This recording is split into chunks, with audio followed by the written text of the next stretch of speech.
तो आज हम लोग शुरू करने वाले हैं अपना नया चैप्टर, नया मतलब यूनिट। जैसे कि याद है मैंने लास्ट टाइम कहाँ तक कराया था?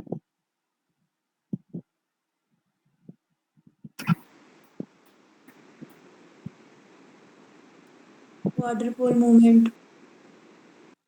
हम्म, क्वाड्रपोल मूवमेंट। क्वाड्रपोल मूवमेंट। ओके, मतलब आज से हमें सर वो पढ़ना रेडियस है। भी हो गया था। मैंने क्या क्या बोला था? आज न्यूक्लियर फोर्स और nuclear models, right? Yes sir. आज आज डेट क्या है? 34 30। To 30।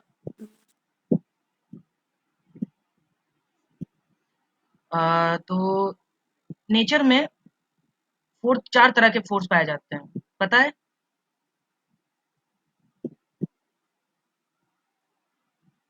Yes in nature we generally found we generally find 4 type of force. Okay, नाम क्या क्या है? सबसे पहला आता है ग्रेविटेशनल फोर्स,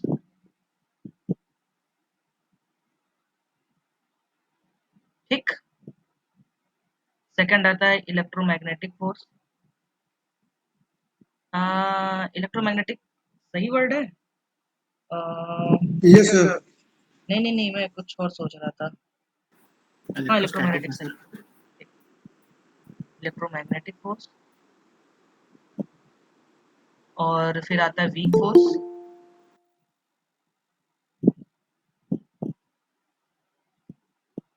और आता है स्ट्रॉन्ग। ठीक है, इसमें से आपने ग्रेविटेशनल फोर्स के बारे में पढ़ा है, इलेक्ट्रोमैग्नेटिक फोर्स के बारे में पढ़ा है, वीक फोर्स शायद ही देखा होगा, मुझे मुश्किल है देखा होगा, मैं कहता हूँ नहीं देखा होगा अभी। और स्ट्रॉन्ग फोर्स आप अभी देखोगे, ठीक है। वीक फोर्स भी आप देखोगे, बट कुछ सब्सिक्वेंट लेक्चर्स के बाद। तो हम सबसे पहले एक एक फोर्स की बात करते हैं, ग्रेविटेशनल फोर्स की।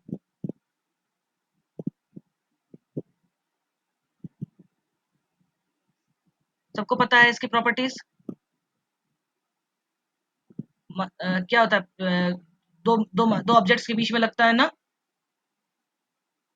जैसे जो लाइक सबको पता है कि जैसे मतलब न्यूटन का ये था ना कि मतलब जब भी कोई ऑब्जेक्ट कहीं कितना भी दूर हो, कैसा भी हो, उस पे एक ग्रेविटेशनल अट्रैक्शन फोर्स लगेगा, राइट?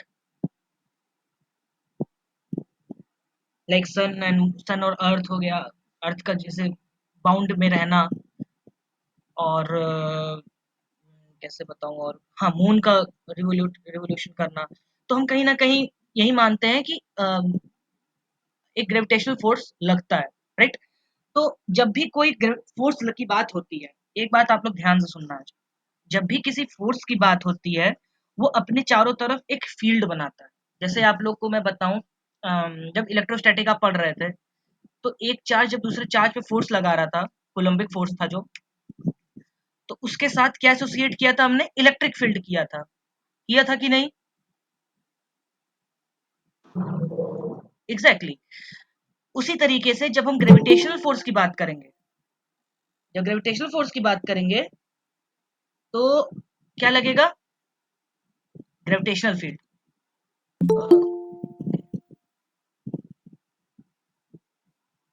ठीक है, ग्रेविटेशनल फील्ड लगेगा। तो जब भी अब फील्ड आ गया है, तो याद रखना कोई ना कोई पार्टिकल एक्सचेंज होगा। एक्सचेंज मतलब होता है कि कोई भी चीज अगर किसी चीज से बाउंड है, ये बात मतलब ये एक फैक्ट की बात है कि जब भी हम बात करते हैं कि हाँ, अम, कोई फोर्स हमें अगर बांध के रखा है, जैसे हमें अर्थ से हम चिपके हुए हैं, हम अपनी मर्जी से उड़ नहीं सकते, ठीक है, कूद के आना ही आना है, जंप किया नीचे आ जाते हैं, तो कहीं ना कहीं हमें उसने पकड़ा हुआ है। तो एक ना एक पार्टिकल कोई है जो एक्सचेंज होता है। ये भी बात समझ में नहीं आ रही होगी, पर जैसे जैसे आप अभी आगे बढ़ोगे न्यूक्लियर फिजिक्स में, आपको पता चलेगा कि ये जो एक्सचेंज पार्टिकल का जो काम है ना, ये इतना इम्पोर्टेंट है कि इसी पे मतलब कितनी सारी चीजें एक्सप्लेन की जा सकती हैं केवल इसी फैक्ट पर, कि हम भी जब भी बात करते हैं कोई अट्रैक्शन फोर्स होता है ना, तो वहां पे एक पार्टिकल एक्सचेंज होता है। तो ग्रेविटेशनल फोर्स में क्या एक्सचेंज होता है? उसको कहा जाता है graviton. Graviton is exchange particle of. आपने कितना पढ़ाया है? अभी तो बस शुरू किया है हमने। अभी तक हमने बस ये पढ़ा है कि नेचर में 4 तरह के फोर्स होते हैं, gravitational force, electromagnetic force, weak force और स्ट्रॉन्ग फोर्स। और अभी ग्रेविटेशनल फोर्स को शुरू किया हमने। ठीक है। Okay sir. या और इसको कहते हैं graviton is exchange particle of exchange particle in this interaction.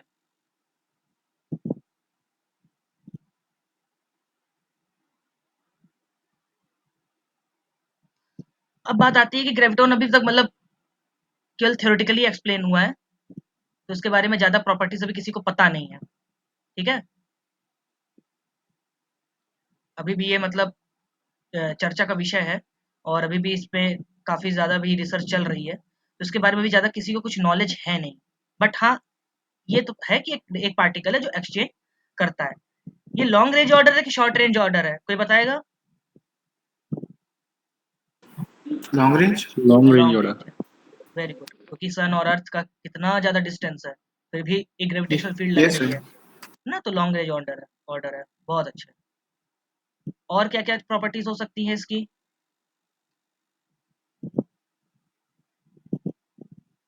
Hmm. Weak force. क्या हो गया? Weak force. नहीं नहीं, वीक तो वीक सेंट्रल नहीं नहीं नहीं सेंट्रल नहीं, फोर्स। सेंट्रल फोर्स, हाँ। ये सही है, ये एक सेंट्रल फोर्स है। और कौन कौन सी प्रॉपर्टीज हो सकती है? कंजर्वेटिव कंजर्वेटिव हम्म। कंजर्वेटिव भी सर। कंजर्वेटिव है कर्ल ऑफ एफ, हाँ ठीक है, वेरी गुड। तो अभी आप लोगों ने क्या बताया? कंजर्वेटिव है, और सेंट्रल सेंट्रल फोर्स है। सेंट्रल। वेरी। और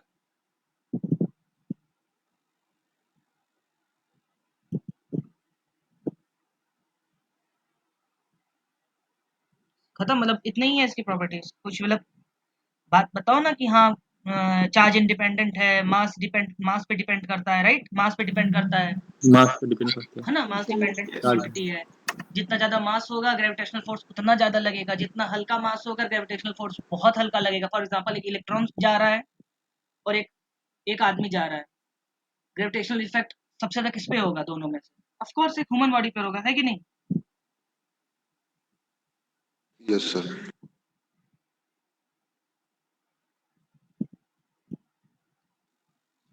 हाँ, बस एक मिनट। हाँ,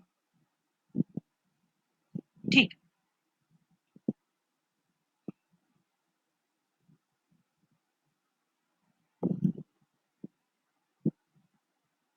फिर अभी आ जाता है आपका मतलब, ये तो चलिए समझ में आ गया आप लोग को। छोटा अगला बढ़ते हैं, इलेक्ट्रोमैग्नेटिक फोर्स।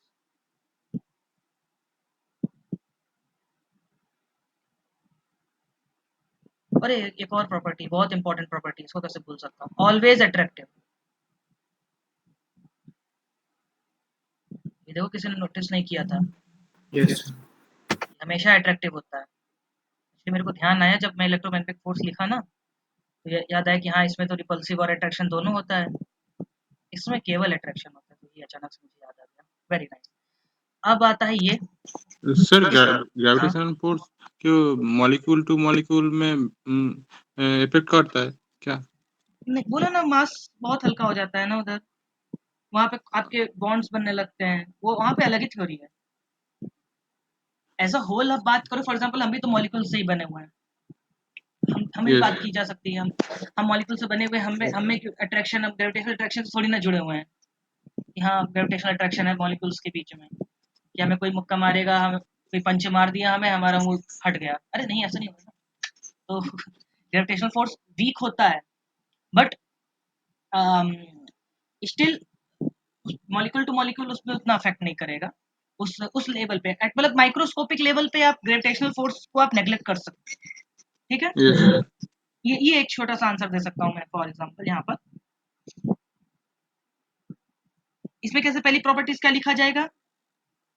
कौन सा एक्सचेंज पार्टिकल होता है यहाँ पर? Charge particle. हाँ, इलेक्ट्रोमैग्नेटिक फोर्स में होता है फोटॉन्स।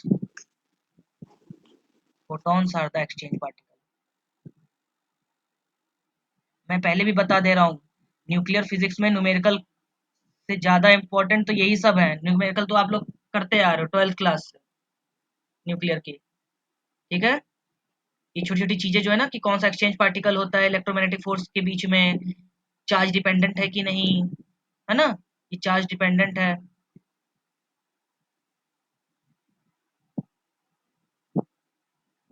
सर ये फोटोन एक्सचेंज वाला बात सर समझ में नहीं आया। फोटॉन्स वाली बात क्या नहीं समझ में आई? मतलब क्या ही है, मैं कह रहा हूँ एक प्लस मतलब चार्ज है, एक माइनस चार्ज है।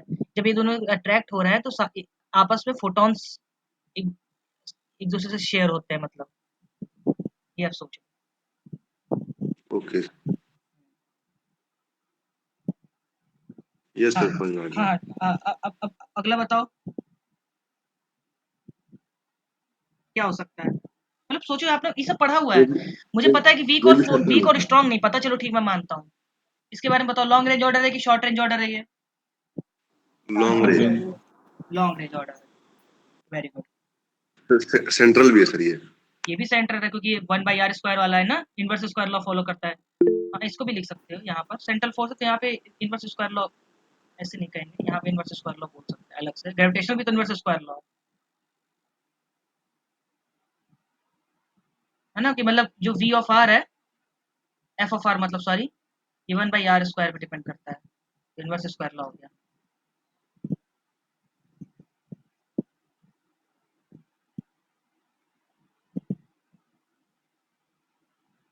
ठीक है, और लॉन्ग रेंज ऑर्डर है ये। अट्रैक्टिव और रिपल्सिव दोनों होता है। हम्म, एक्टिव एंड रिपल्सिव दोनों होता है ये। हाँ ये अच्छा नोट कराया, कैन बी रिपल्सिव और अट्रैक्टिव।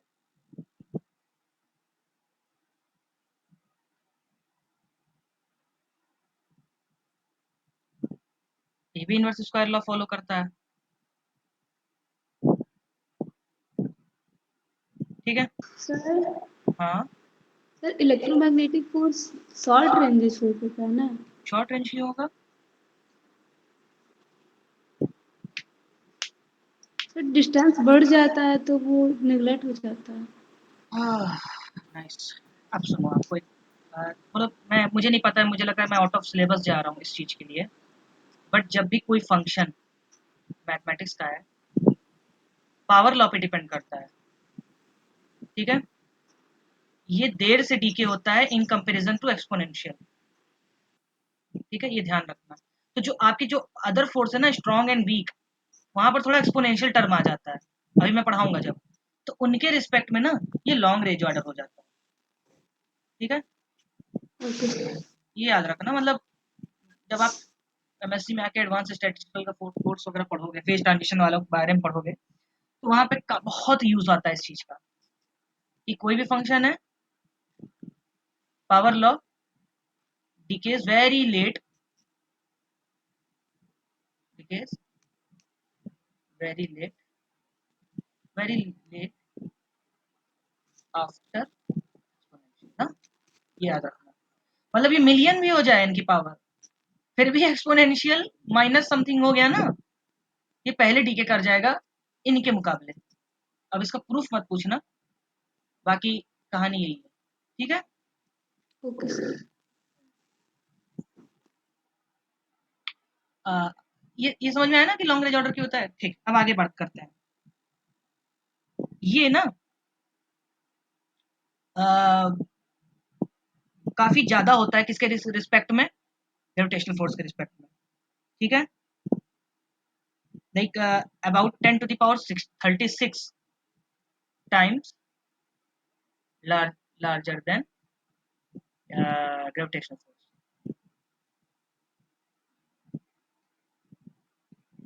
बाकी किसी ने मुझे बताया भी था, वो क्या नाम था इसका, सेंट्रल, और वो होता ही होता है सेंट्रल प्लस कंजर्वेटिव, हाँ, ठीक है, ये तो हो ही गया। अब आती है काम की चीज, मतलब काम की चीज ये भी थे, बट टॉपिक टू रिलेटेड ये आ जाते हैं। अब थोड़ा सा ध्यान से सुनिएगा। Strong force. सॉरी, पहले वीक की बात कर लेते हैं, छोटा सा डिस्कशन कर लेते हैं पहले।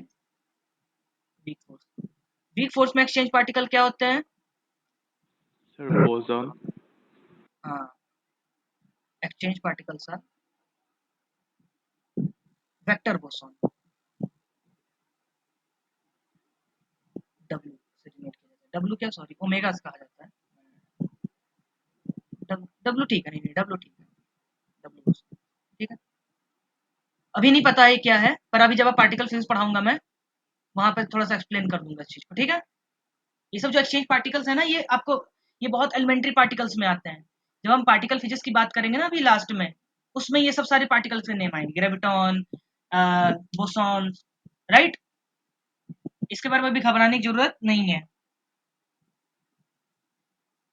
ठीक है, वेक्टर बोसॉन। हाँ, वेक्टर बोसॉन।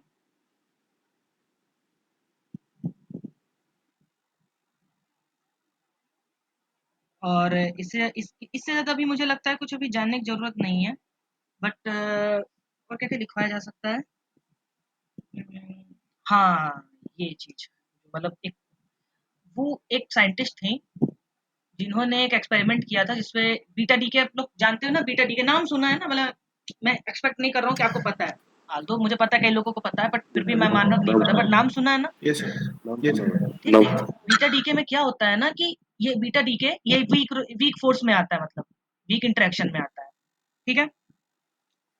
उस एग्जांपल है, मैं कहा था ना कि आप बाद में पढ़ोगे, तो जब डीके पढ़ाऊंगा तो उसमें वीक का काम आएगा। उसमें क्या होता है कि ना, पैरिटी वायलेट कर जाती है, पैरिटी वायलेट्स की। अभी चीज को बस पढ़ लो, मैं इसलिए वीक अभी डिस्कस नहीं करना चाहता था। वीक के बारे में जो जो टॉपिक मैं लिखवा रहा हूँ ना, ये बाद में भी समझ में आने वाला है। पैरिटी वायलेट करेगी सबसे पहला चीज, ठीक है। Yes sir.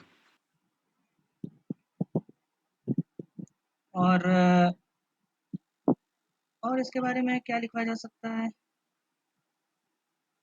फोर्स तो हो गया। सर हाँ, मतलब ऑन इनफ द है, क्वार्ट्स। बल्कि यहाँ कह सकते हो क्वार्ट्स के बीच में लगता है ना, यही ना, क्वार्ट्स के बीच में लगता है। अ, ये quartz change responsible for change in quarks. Aldous इससे कोई लेना देना नहीं है आपकी जो एमएससी एंट्रेंस है, बस मैंने लिखवा दिया, बट इससे कोई लेना देना नहीं है। ये इंपॉर्टेंट है और ये इंपॉर्टेंट है, प्रॉपर्टी, ठीक है। और कोई किसी बार किसी को कुछ पता हो जो मैंने अभी ध्यान ना आ रहा हो मुझे? सर ये 1 × 10⁻15 के रेंज में लगता है। अच्छा, आप रेंज बता रहे हो, बहुत बढ़िया, वेरी गुड। हाँ, रेंज इज आल्सो गुड, ये भी एक पैरामीटर अच्छा है। हाँ, ठीक है। रेंज क्या होता है, 10⁻−15 लगभग लगता है ना, लगभग 18 की तरफ जाता है ये रेंज है इसका। आल्दो वेक्टर बोसॉन भी ठीक है। और ये इनवर्स स्क्वायर लॉ फॉलो करता है। नहीं नहीं नहीं, ये सब।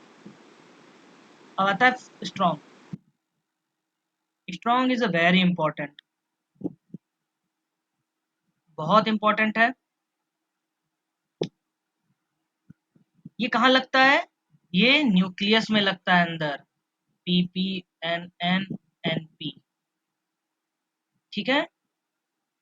ये बहुत स्ट्रांग होता है और इसी से क्वेश्चन आने वाले हैं एमएससी में, सबसे ज्यादा इसी में से आने वाले हैं। और जो जो मैं लिखवा रहा हूँ उसको अच्छे से ध्यान में रखना। सबसे पहली बात ये क्या है, एक्सचेंज पार्टिकल कौन है पहले देख लो। Sir gluon. ग्लूऑन, और मेसॉन भी कहते हैं, है ना, पाई मेसॉन, यस सर। ठीक है, पाई मेसॉन भी कह सकते हैं। क्यों? क्योंकि जब अब मैं इसको थोड़ा सा अच्छे से समझा देता हूँ, क्योंकि ये हमारा टॉपिक है, तो उसको थोड़ा सा और अच्छे से समझा देते हैं, उसको वीक की तरह नहीं निकालूंगा। जैसे पी और पी में बनता है ना, तो जैसे पी ऐसे करता हूँ, पी ने किया तो ये पी बन जाता है, राइट। तो एक ऐसा इंटरेक्शन हो गया। सर जिसने पाइमेजोन के बारे में सर ये थोड़ा मैं बता रहा हूँ ना, डीप में ये बता दीजिए। अगर एलिमेंट्री पार्टिकल के बारे में पूछ रहा हूँ, मैं बता रहा हूँ पार्टिकल फिजिक्स में सब पढ़ाऊंगा मैं, ओके सर। ये इस तरह से।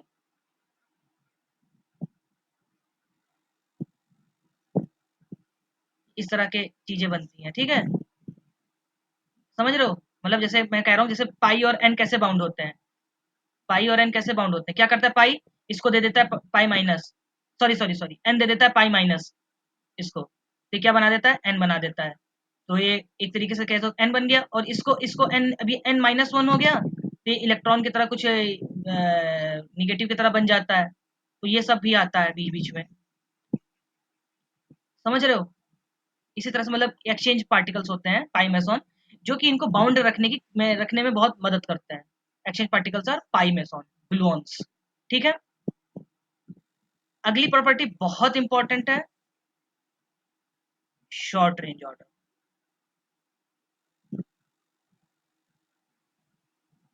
ठीक है, of course short range order है, क्यों? क्योंकि भाई न्यूक्लियस के अंदर ही लगना, न्यूक्लियस कितना बड़ा होता है, पर एफएम में आता है ये 1 फर्मी मीटर के सेंटर में है कि नहीं, समझ रहे हो आप लोग? Yes sir. इससे तो कुछ लगना नहीं है। और क्या क्या हो सकता है? और देखा जाए ऊपर क्या क्या प्रॉपर्टीज लिखवाई है, चार्ज डिपेंडेंट, ये चार्ज इंडिपेंडेंट होता है, क्यों? जितना स्ट्रॉन्ग फोर्स एनएन के बीच में लग रहा है, उतना स्ट्रॉन्ग फोर्स पीएन के बीच में लग रहा है, उतना स्ट्रॉन्ग फोर्स पीपी के बीच में भी लग रहा है। पी चार्ज पार्टिकल है, इसका मतलब चार्ज पार्टिकल चार्ज पे डिपेंड नहीं कर रहा है, तो चार्ज इंडिपेंडेंट क्वांटिटी है।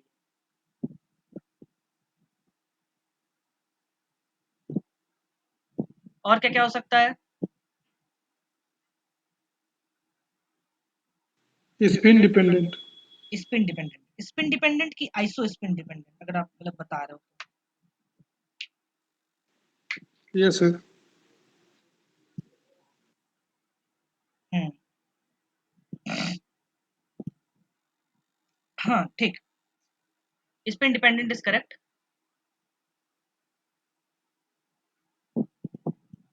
ये सेंट्रल है कि नहीं?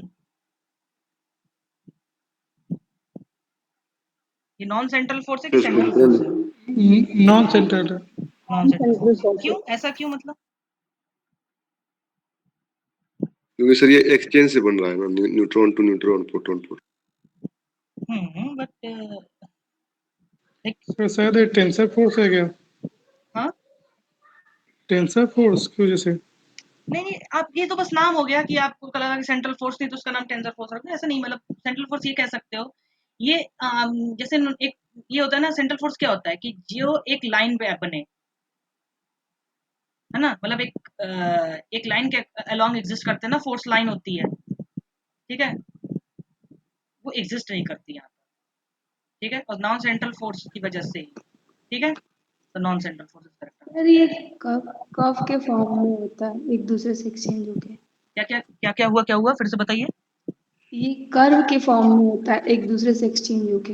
हाँ वही मैं कह रहा हूँ, स्ट्रेट लाइन नहीं होती ना, इस वजह से नॉन सेंट्रल है ये, जो आप बता रहे हो, कर बता रहे हो, हाँ वही चीज हो गया। सर कौन कौन सा कर्व, कौन सा? कर्व या मतलब ये एक तरीके से, मतलब ये तो कहने वाली बात हो गई, जैसे क्या कह रहे हो, कुछ कह रहे हो? लाइन कैसा भी कर्व, बस वो स्ट्रेट लाइन नहीं है। हाँ वही कह रहा हूँ, स्ट्रेट लाइन नहीं हो सकता। ये जस्ट लाइक, जैसे मतलब मैं कहूँ कि जैसे ये मान लो मैग्नेटिक फील्ड पार्टिकल में क्यू है, लाइंस पी है, निकलती हैं। तो ये एक्सचेंज ऐसे हो गया, लाइक दिस, लाइक एक, उसको अपना स्पिन भी करते रहते हैं ना ये, इस वजह से इनका काफी इस वजह से रूल आ जाता है। अब बस ये मान लो कि नॉन सेंट्रल फोर्स होते हैं, जस्ट बिकॉज कि ये आप मतलब ये कह दो कि मतलब जैसे किस तरह से वर्ड बताऊं, जो तुम्हारा टेंसर नेचर, हाँ वही जैसे टेंसर नेचर, मतलब यही हो गया ना, टेंसर का मतलब भी डायरेक्शन भी डिपेंड करता है ना। अब आप समझ रहे हो, मैं समझा गया, हाँ ये मान लो एक्स वाई जेड है, ठीक है, इस तरह का मान लो कुछ है ये। अब क्या होगा तुम्हारा कि तुम इधर से डायरेक्शन में देखोगे कुछ और तुम्हें नजर आएगा, इधर देखोगे कुछ और नजर आएगा, इधर से देखोगे तो कुछ और नजर आएगा, सिमेट्री नहीं है, ठीक है, सेंट्रल की तरह। समझ रहे हो मेरी बात? सर टेंसर वाला समझ नहीं हाँ, आया। टेंसर वाली बात ये होगी। टेंसर का मतलब जो भी कोई क्वांटिटी टेंसर होती है ना, वो डायरेक्शन पे डिपेंड करती है। टेंसर क्या होता है? मान लो 3x3 का एक टेंसर बना है, मान लो x x है, सिग्मा x y है, सिग्मा x z है, इसी तरह से सिग्मा y x हो गया, सिग्मा y y हो गया, सिग्मा y z हो गया, सिग्मा z x हो गया, सिग्मा z y हो गया, सिग्मा z z हो गया। ये क्या होते हैं? प्रिंसिपल एक्सिस होते हैं, मतलब along x axis, along y axis, along z axis. X Y क्या होता है? एक्स वाई प्लेन के अंदर कोई एक्सिस ऐसे लगा दो इस लाइन में। एक्स जेड क्या हो जाता है? ऐसे वाला। ये सब पढ़ोगे, मुझे लगता है टेंसर अगर एसटीआर पढ़ा रहा होगा अलंकार तो शायद थोड़ा बहुत इंट्रोडक्शन दिया होगा। इलेक्ट्रोमैग्नेटिक फोर्स स्ट्रांग फोर्स नहीं है कभी भी। इलेक्ट्रोमैग्नेटिक फोर्स स्ट्रॉन्ग फोर्स, देखो मैं तुम्हें बता देता हूँ, स्ट्रॉन्ग है क्या बट चीज स्ट्रॉन्ग क्या चीज वीकर देन। डिसाइड कर देता है कि स्ट्रांग और वीक है? क्या चीज ऐसा डिसाइड कर रहे हैं कि क्या मतलब चीज़ क्या से चीज डिसाइड को करता है? सबसे पहली बात तो जो बेस? आती है, चलो ठीक है, अब आपने इसमें बात की है तो चलिए इस पे थोड़ा सा बात कर देता हूँ। वैसे मैं ज़्यादा समय नहीं खराब लगाना चाहता था, बट अगर आपने कहा तो अच्छा क्वेश्चन है, क्वेश्चन अच्छा है, मैं कहूँगा अच्छा क्वेश्चन है। आपको पता है क्या होता है फोर्स? 1/4πε0 Q²/r। इसका मतलब ये शॉर्ट रेंज पर फोर्स ज्यादा हो जाएगा, चार्ज ज्यादा बढ़ा दूंगा। आर स्क्वायर होगा ना सर, की हाँ सॉरी, आर स्क्वायर, मतलब आर कम कर दूंगा तो फोर्स बढ़ जाएगा, आर ज्यादा कर दूंगा फोर्स घट जाएगा, चार्ज बढ़ा दूंगा बढ़ जाएगा। एक बहुत इंपॉर्टेंट प्रॉपर्टी एप्सिलॉन नॉट, किसी मटेरियल का अगर डाइलेक्ट्रिक मैंने बढ़ा दिया, डायरेक्टली इंक्रीज कर दिया तो फोर्स डिक्रीज कर जाएगा। तो डाइलेक्ट्रिक ऑफ द मीडियम पे डिपेंड करता है, और dielectric is a tensor quantity.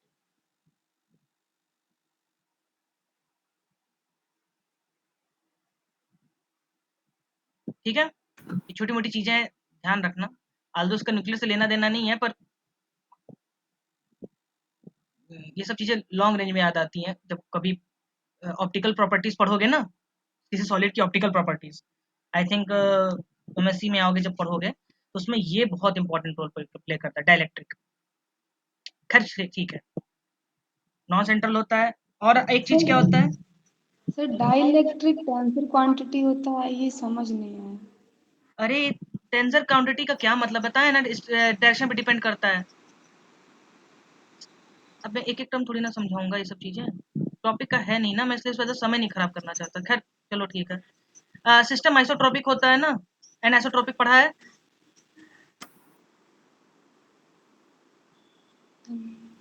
Isotropic क्या होता है? जब हर डायरेक्शन में एक ही चीज हो, राइट। एनिसोट्रॉपिक होता है जो हर डायरेक्शन में तुम्हें अलग अलग प्रॉपर्टीज दे। टेंसर क्वांटिटी वही हो गया, तुम्हें एक्स एक्स एक्सिस पे कुछ और प्रॉपर्टी दे रहा है, एक्स वाई एक्सिस पे कुछ और प्रॉपर्टी दे रहा है। तो कभी कभी कुछ कुछ सॉलिड ऐसे होते हैं जो हर डायरेक्शन में अलग अलग डाइलेक्ट्रिक शो करते हैं, इसलिए टेंसर क्वांटिटी डाइलेक्ट्रिक होती है। और तो और मैं तुम्हें बता दूं, एक थंब रूल है, जो जो क्वांटिटी ऑप्टिकल बिहेवियर बताती है किसी सॉलिड का, वो सब तुम्हारी टेंसर क्वांटिटी होती है। ऑप्टिकल बिहेवियर मतलब सर? ऑप्टिकल बिहेवियर मतलब रिफ्लेक्शन, रिफ्रैक्शन, रिफ्रैक्टिव इंडेक्स, यही सब है ना, ट्रांसमिशन, ये सब चीज, एब्जॉर्प्शन। ठीक, नॉन सेंट्रल हो गया। नॉन सेंट्रल मतलब ये भी कह सकते हो कि मतलब ये आर पे डिपेंड करता है ना, मतलब ये डिस्टेंस बिटवीन इन सब चीजों पे, मतलब जैसे आर थीटा फाई सब पर डिपेंड करता है। मान लो जैसे मान लो ये होता है ना, वही है आइसोट्रोपिक, जैसे बात कर रहे थे कि पहले था कि केवल आर पे डिपेंड कर रहा था, कि जिससे बढ़ाते गए होता गया, एक सरफेस कर्व है जिसपे मतलब इक्विपोटेंशियल सरफेस बना सकते हैं। पर अब क्या आ रहा है कि थीटा पे भी डिपेंड करता है, फाई पे भी डिपेंड करता है। ठीक है, तो अब ये आइसोट्रोपिक क्वांटिटी ना होकर के एन आइसोट्रोपिक क्वांटिटी हो गई, इसलिए इसको टेंसर नेचर भी बोला जाता है। यही नेचर है टेंसर नेचर का, कि डायरेक्शन पे भी डिपेंड करता है। आप लोग समझ गए ना क्यों सेंट्रल होता है? क्यों? क्योंकि ये टेंसर नेचर शो करता है। किसी ने बताया था पहले, पर मुझे लगा एग्जैक्ट अच्छा वर्ड और खोज लूंगा, पर मुझे लगता है टेंसर पे इतना डिस्कशन होगा तो टेंसर नेचर बोलना ज्यादा ठीक है। ठीक है,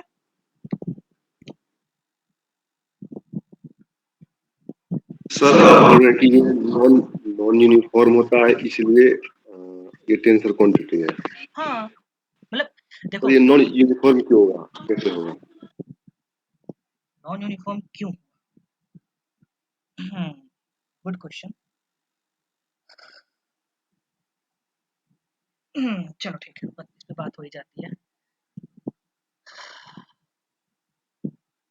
आपको पता है कि जब 1/r² होता था तो हम क्या करते थे, कर्ल ऑफ f 0 होता था ना सेंट्रल में, है ना? Yes sir. तो u क्या हो जाता था, समथिंग लाइक k/r हो जाता था। ठीक है, वो सब छोड़ो, बात की बात है।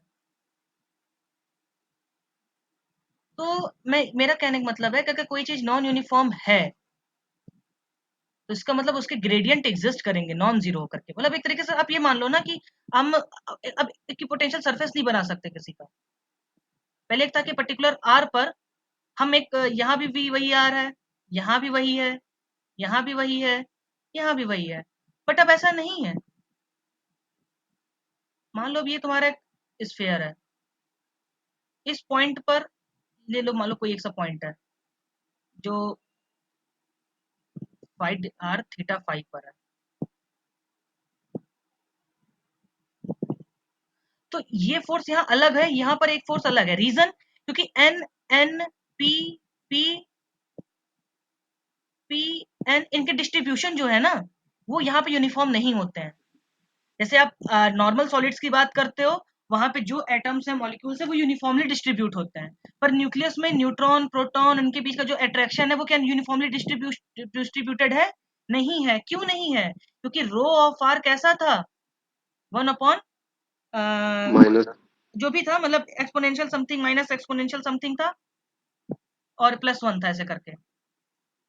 तो ये नॉन यस यूनिफॉर्म सर। है, चार्ज डिस्ट्रीब्यूशन नॉन यूनिफॉर्म है। चार्ज डिस्ट्रीब्यूशन नॉन यूनिफॉर्म होगा तो ओके। तो ये तो हर डायरेक्शन पे अलग अलग तरह का अलग फोर्स अलग दिखाएगा। दैट्स वाई ये एक टेंसर क्वांटिटी है, टेंसर नेचर है, नॉन यूनिफॉर्म है। अब समझ में आया? Yes yes sir. फिर आता है आइसो स्पिन डिपेंडेंट। पता है नहीं वो बेस क्या होता है, जैसे क्या? फोर्स है। सर वो बता दीजिए ना किस बेसिस पे डिसाइड करते हैं soft range. I mean strong force है, वीक फोर्स, और ये स्ट्रॉन्ग है वो स्ट्रॉन्ग। अब कह रहे हो कैसे डिसाइड कर रहा है? मतलब अभी बताता हूँ। इलेक्ट्रोमैन अभी लास्ट में एक लाइन बताऊंगा, उससे सब एक्सप्लेन हो जाएगा, कौन कौन क्यों वीक है, कौन क्यों स्ट्रांग है। ठीक है, बस 1 मिनट, एक लाइन रहेगी, बस मैं बताता हूँ उसको। बस थोड़ा सा भरोसा रखो।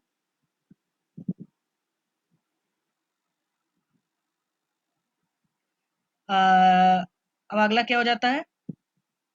ठीक, ये तो समझ में आ गया, चार्ज डिपेंडेंट होता है, शॉर्ट रेंज होता है, हाँ एट्रैक्टिव इन नेचर होता है। ऑफ कोर्स एट्रैक्टिव होता है, तभी सर ये आइसोस्पिन और पैरिटी का मतलब क्या होता है? आइसोस्पिन के बारे में बस बात करेंगे हम पार्टिकल फिजिक्स में। मैं बता दे रहा हूँ, जो मैं नहीं समझा रहा हूँ इसका मतलब ये नहीं है कि मैं उसके बारे में बात नहीं करना चाहता हूँ। जो जो वर्ड मैं नए नए यूज कर रहा हूँ ना, ट्रस्ट मी, मैं उसके बारे में पार्टिकल फिजिक्स में और अच्छे से समझाऊंगा। पर अब पूछ लियो तो मैं नहीं बताऊंगा तो अच्छा भी नहीं लगेगा। एक्चुअली क्या होता है ना, पी और एन दोनों ही तुम्हारे क्या होते हैं ना, न्यूक्लियस के अंदर होते हैं। दोनों ही स्पिन हाफ पार्टिकल है, फर्मियन है। तो इनको डिफ्रेंशिएट करने के लिए कोई क्वांटम नंबर चाहिए होता है, और वो क्वांटम नंबर आइसोस्पिन है। अभी इतना जान लो बहुत है। ठीक है, स्पिन दोनों का हाफ है ना। यस अब इनको डिफ्रेंशिएट कैसे करें हम?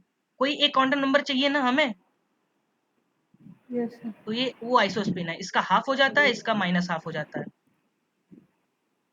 ओके। That's it.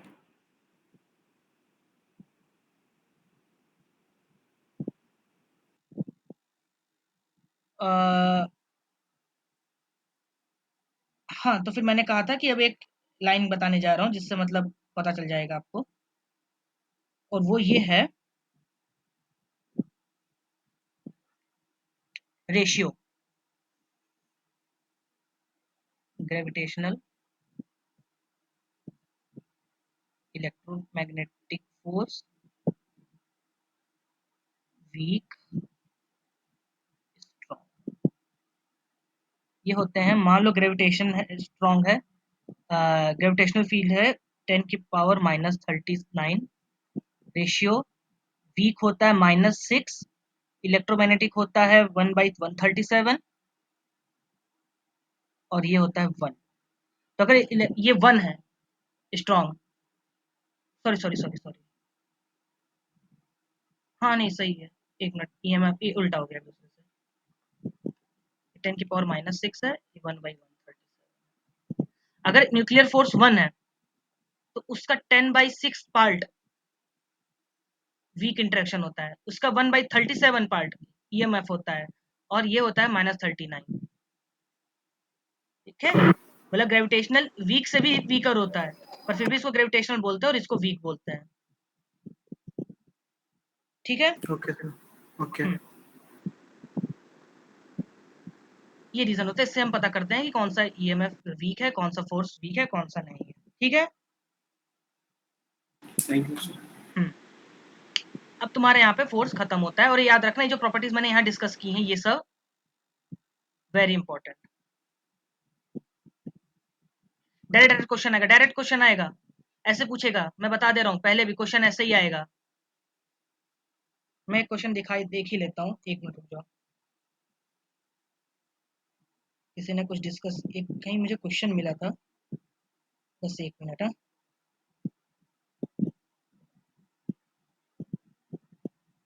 हाँ, आई थिंक BHU 2020 का था, जब शायद मैंने जब दिया था तभी का था। Which of the following is not true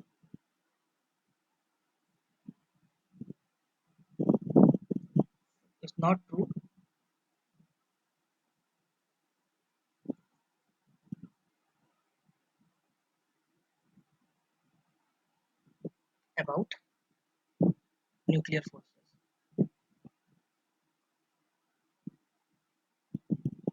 पहला ऑप्शन था शॉर्ट रेंज ऑर्डर,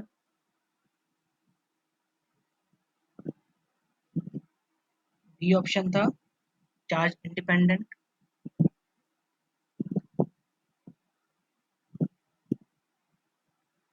सी था स्पिन डिपेंडेंट,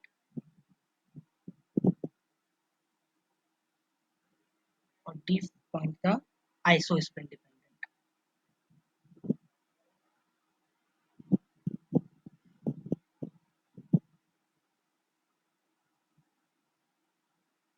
हाँ, तो इसमें बताओ कौन सा ऐसा है जो ट्रू नहीं है।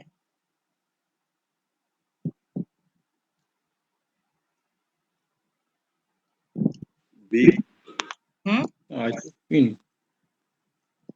एक मिनट, इसमें तो सारे सही लग रहे हैं मेरे को। यस, आइसोस्पिन डिपेंडेंट है, आइसो स्पिन पे तो डिपेंड करता है, स्पिन डिपेंड करता है, शॉर्ट रेंज ऑर्डर होता है। चारों राइट है। सारे कर रहे हैं ना, ये हो गया चार्ज डिपेंडेंट, स्पिन डिपेंडेंट, ये non charge force, dependent spin है, और अट्रैक्टिव नहीं फोर्स। ये होता है। मुझे लगता है क्वेश्चन ही गलत था उस दिन, उस साल का, क्योंकि चारों सही है। ठीक है,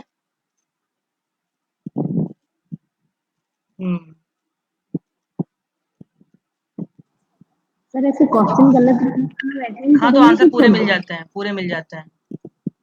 आई थिंक या तो यहाँ पर इंडिपेंडेंट होगा, ये यहाँ पे शायद इंडिपेंडेंट दिया हुआ था। अगर इंडिपेंडेंट इसलिए दिया हुआ है तब इसको आप टिक कर दोगे, आल्दो वैसे सारे सही थे अगर जो मैंने पहले लिखे थे। शॉर्ट रेंज ऑर्डर होता है, स्पिन डिपेंडेंट होता है, चार्ज इंडिपेंडेंट होता है, आइसो स्पिन इंडिपेंडेंट डिपेंडेंट होता है। चारों ही ऑप्शन सही है। ऐसे केस में ना आप कुछ भी लगा के चले जाओगे तो मार्क्स पूरे मिल जाते हैं, परेशान नहीं होना। ये उनकी खुद की गलती होती है, मिसप्रिंट हो जाता है, और बहुत हुआ है BHU में तो, बहुत होता है और बहुत बहुत होता आ रहा है।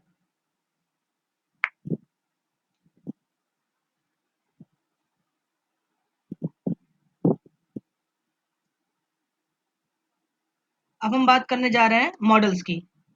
ठीक है, तो सबसे पहले कौन सा मॉडल आएगा न्यूक्लियर मॉडल्स में? Liquid liquid drop model. बहुत अच्छा, मतलब लोगों को थोड़ा बहुत जानकारी है लिक्विड ड्रॉप मॉडल। क्वेश्चन में आंसर गलत है तो वो मार्क्स सबको मिलेगा और जो अटेम्प्ट करेगा उसको मिलेगा। देखो तुम अटेम्प्ट कर लो तो भी मिलेगा, क्योंकि ऑप्शन गलत है, ये आंसर गलत है। तो ये तुम्हें या तो दो ऑप्शन हो सकते हैं, तो 357 से, सॉरी 357 कह रहा हूँ, या तो 3 मार्क्स घटा करके टोटल मार्क्स निकालेंगे तो 3 मार्क्स सबको बांट देंगे, बात एक ही हुई। इसके मतलब जो अटेम्प्ट नहीं करेगा उसको भी वो मार्क्स मिलेगा। ये मुझे कंफर्म करना पड़ेगा, एक बार मैं सर से कंफर्म कर लूंगा। सर कल नितेश सर सर एक बोल रहे थे क्वेश्चन कि एक अटेम्प्ट क्वेश्चन करना आया पड़ता हुआ है। हाँ अटेम्प्ट करना पड़ता तो अटेम्प्ट कर लीजिए, अटेम्प्ट कोई कर लेना। मैं एक बार, नहीं तो मुझे याद नहीं आ रहा था, मैं सर से एक बार पूछ लूंगा अगर, ठीक है एक बार पूछ लूंगा सर क्वेश्चन से। आया हुआ सर, हाँ बोलो। एक क्वेश्चन आया हुआ, electromagnetic force between two electron does not depend on electronic charge, fine structure constant alpha, photon exchange और pion exchange। तो क्या ट्रू नहीं है? Between force between two electrons does not depend on। हाँ तो पायोन अट्रैक्शन मुझे लगता है एक्सचेंज पे नहीं डिपेंड करता। स्ट्रक्चर कांस्टेंट अल्फा मतलब अल्फा तो तुम्हारा v/c हो गया ना, 1/37 फाइन स्ट्रक्चर कांस्टेंट।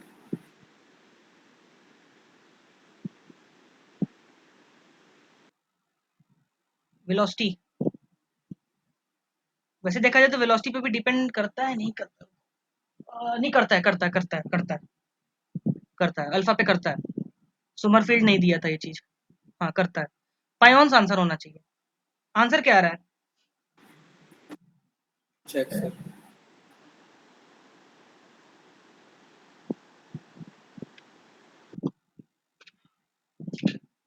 हाँ लिक्विड ड्रॉप मॉडल। ये लिक्विड ड्रॉप मॉडल पहली बार जब दिया गया तो इसका मेन पर्पस ये था कि जो न्यूक्लियर ये जो है ना तुम्हारा स्ट्रक्चर, बाइंडिंग एनर्जी वगैरह, इसको हम डिस्क्राइब कर सकें जितना अच्छे से कर पायोन सकें, एक्सचेंज। ठीक है। पर क्या हुआ कि कुछ प्रॉपर्टीज तो मैच कर गई, कुछ प्रॉपर्टीज तो काफी अच्छे से इसने समझा दी, पर कुछ properties like magic numbers, existence of magic numbers, I think nuclear fission भी शायद इसने नहीं समझा पाया था सही से, ठीक है। तो कुछ चीजें थी जिसको ये समझा नहीं पाया था, उसके लिए शेल मॉडल आया। पर न्यूक्लियर ड्रॉप मॉडल बहुत इंपॉर्टेंट मॉडल है, इसने काफी हद तक चीजें समझाई हैं। तो सबसे पहले क्या होता है कि जैसे आखिर इसको लिक्विड ड्रॉप मॉडल बोलते क्यों है, इन्होंने क्या देखा, काफी सिमिलरिटीज देखी एक लिक्विड ड्रॉप के अंदर। कौन कौन से पाया था पता है? नील बोर ने शायद पाया था, and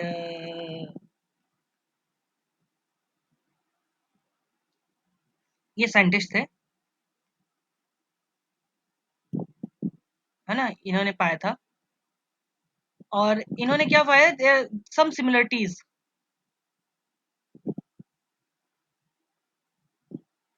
between nucleus and liquid drop. जैसे कि पहला यूनिफॉर्म डेंसिटी,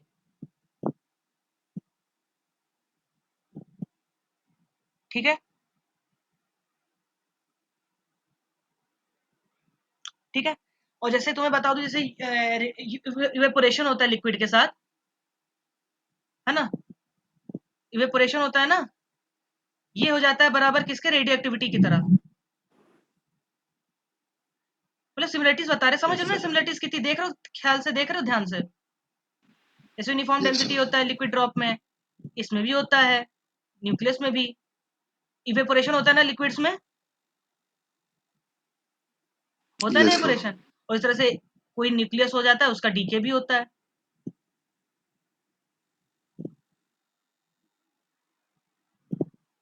तो उन्होंने कहा कि काफी सिमिलरिटीज नहीं दिख रही हैं, ना हो तो चलो कुछ लिक्विड ड्रॉप के बारे में पढ़ते हैं, क्या पता हम न्यूक्लियर के कुछ चीजें हम पता कर पाए।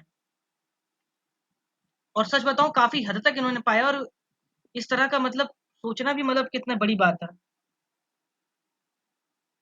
ठीक है, अब क्या होता है, इसमें इन्होंने कहा कि कई सारे assumptions ये भी आए कि न्यूक्लियस को ना इन्होंने स्फेरिकल माना।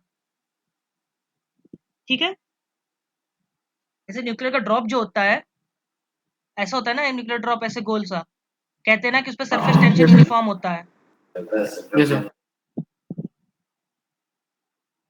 इन्होंने न्यूक्लियस को भी स्फेयर मान लिया, पर आपको पता है, हमने पढ़ ही लिया अभी ऊपर ही, ये क्वार्टर पोल मोमेंट पे डिपेंड करता है और ये कुछ भी हो सकता है, स्फेयर जरूरी नहीं है। ठीक है, Yes, sir. इसका मतलब ये assumption इनका कहीं ना कहीं गलत हो रहा था, राइट। तो अगला assumption क्या था, मतलब कि assume न्यूक्लियस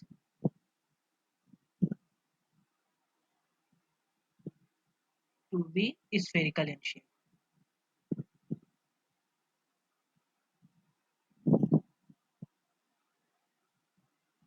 और क्या हो गया,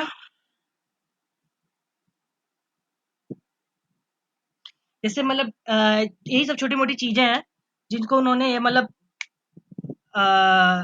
हाँ, न्यूक्लियर फिजन समझाया था इसने, explain nuclear fission, nuclear fission, इसको न्यूक्लियर फिजन को समझाया था इसने, हाँ याद आया, न्यूक्लियर फिजन को अच्छे से समझाया था इसने।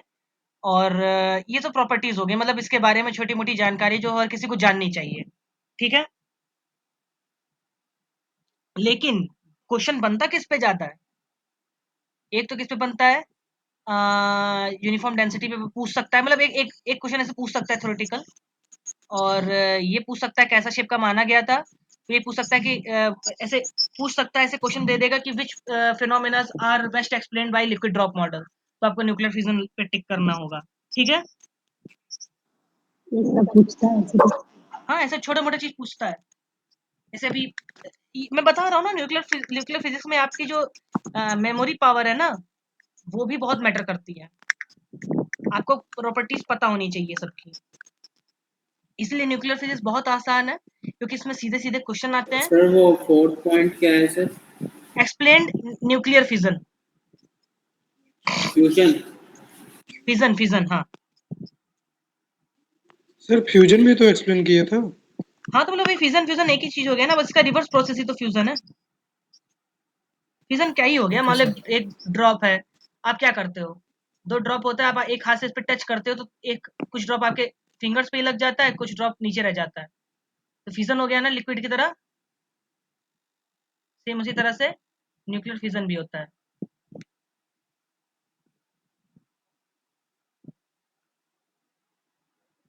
ठीक है, न्यूक्लियर फिजन, फ्यूजन भी कर लो, दो ड्रॉप आके जुड़ गए, फिर से गोल सा बन गया। ठीक है, अब जो काम की चीज है ना, जिसपे क्वेश्चन अच्छे वाले बनते हैं, मतलब ये तो चलो छोटे मोटे हो गए कि आपको पता है।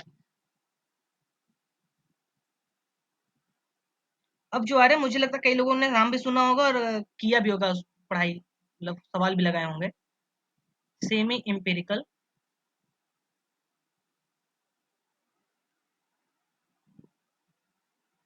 Binding energy. ठीक है, इसका मैं सीधे फॉर्मूला लिख रहा हूँ और सारे टर्म को अच्छे से एक्सप्लेन कर दे रहा हूँ।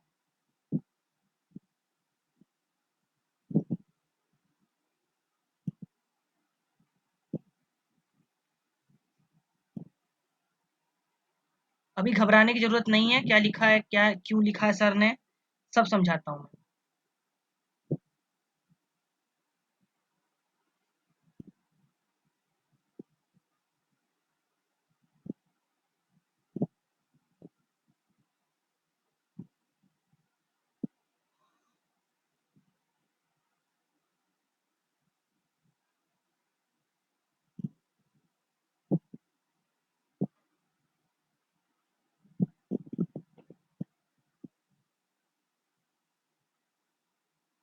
ओ, एक सर सरफेस एनर्जी टर्म छूट गया। हाँ हाँ, वही वही वही मैं भी सोच रहा हूँ कहाँ गया।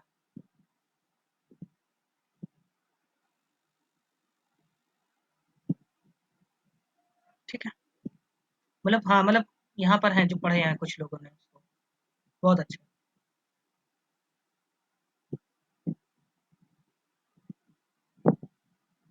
मुझे पता है कई लोगों को पता है, पर मैं चाहता हूँ कि कुछ चीजें एक ही जगह रहें, वरना भी कुछ लोग कहते हैं एन की वैल्यू क्या होती है, क्या होती है, परेशान हो जाते हैं। और ये सब क्वांटिटीज किस में है? All in mega electron volt. अब मैं समझाता हूँ क्या है ये, ध्यान से सुनना सब लोग। बाइंडिंग एनर्जी, बाइंडिंग एनर्जी जो होती है, सेमी इंपेरिकल बाइंडिंग एनर्जी मतलब एक लिक्विड ड्रॉप को देखा गया। आप एक लिक्विड ड्रॉप की चीज अपने मन में सोचो, ठीक है, अपने मन में एक लिक्विड ड्रॉप सोचो, और क्या क्या इफेक्ट हो सकते हैं। पहला, उसके अंदर वॉल्यूम पर डिपेंड करेगा। पहला चीज किस पर डिपेंड करेगा? वॉल्यूम। ठीक है, वॉल्यूम क्या होता है? 4π/3 r³ है ना, और r³ क्या होता है?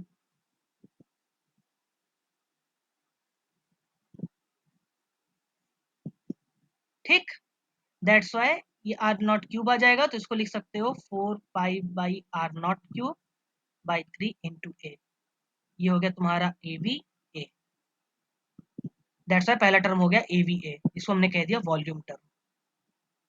ये याद करने का तरीका है, मैं बता दे रहा हूँ, लोग भूल जाते हैं, याद नहीं रखते हैं। ठीक है, पहला टर्म हो गया AVA वॉल्यूम टर्म। ड्रॉप तो सर बड़ा होता है in the comparison of nucleus, तो हम कैसे लगा सकते हैं ये वाला फार्मूला, ये r³ वाला? हम अभी ये मैं कह रहा हूँ कि लिक्विड ड्रॉप को आप सोचो, पर आप फॉर्मूला तो न्यूक्लियस का ही लगाओगे ना। आप न्यूक्लियस की बाइंडिंग एनर्जी दिखाने जा रहे हो, ना कि लिक्विड की, यस। है ना। और फिर आता है तुम्हारा सरफेस टर्म।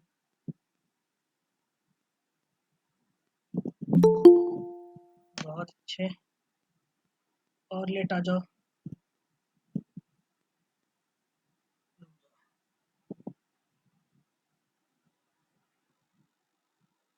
अच्छा कुमार लखन, तुम दोबारा एंटर किए हो?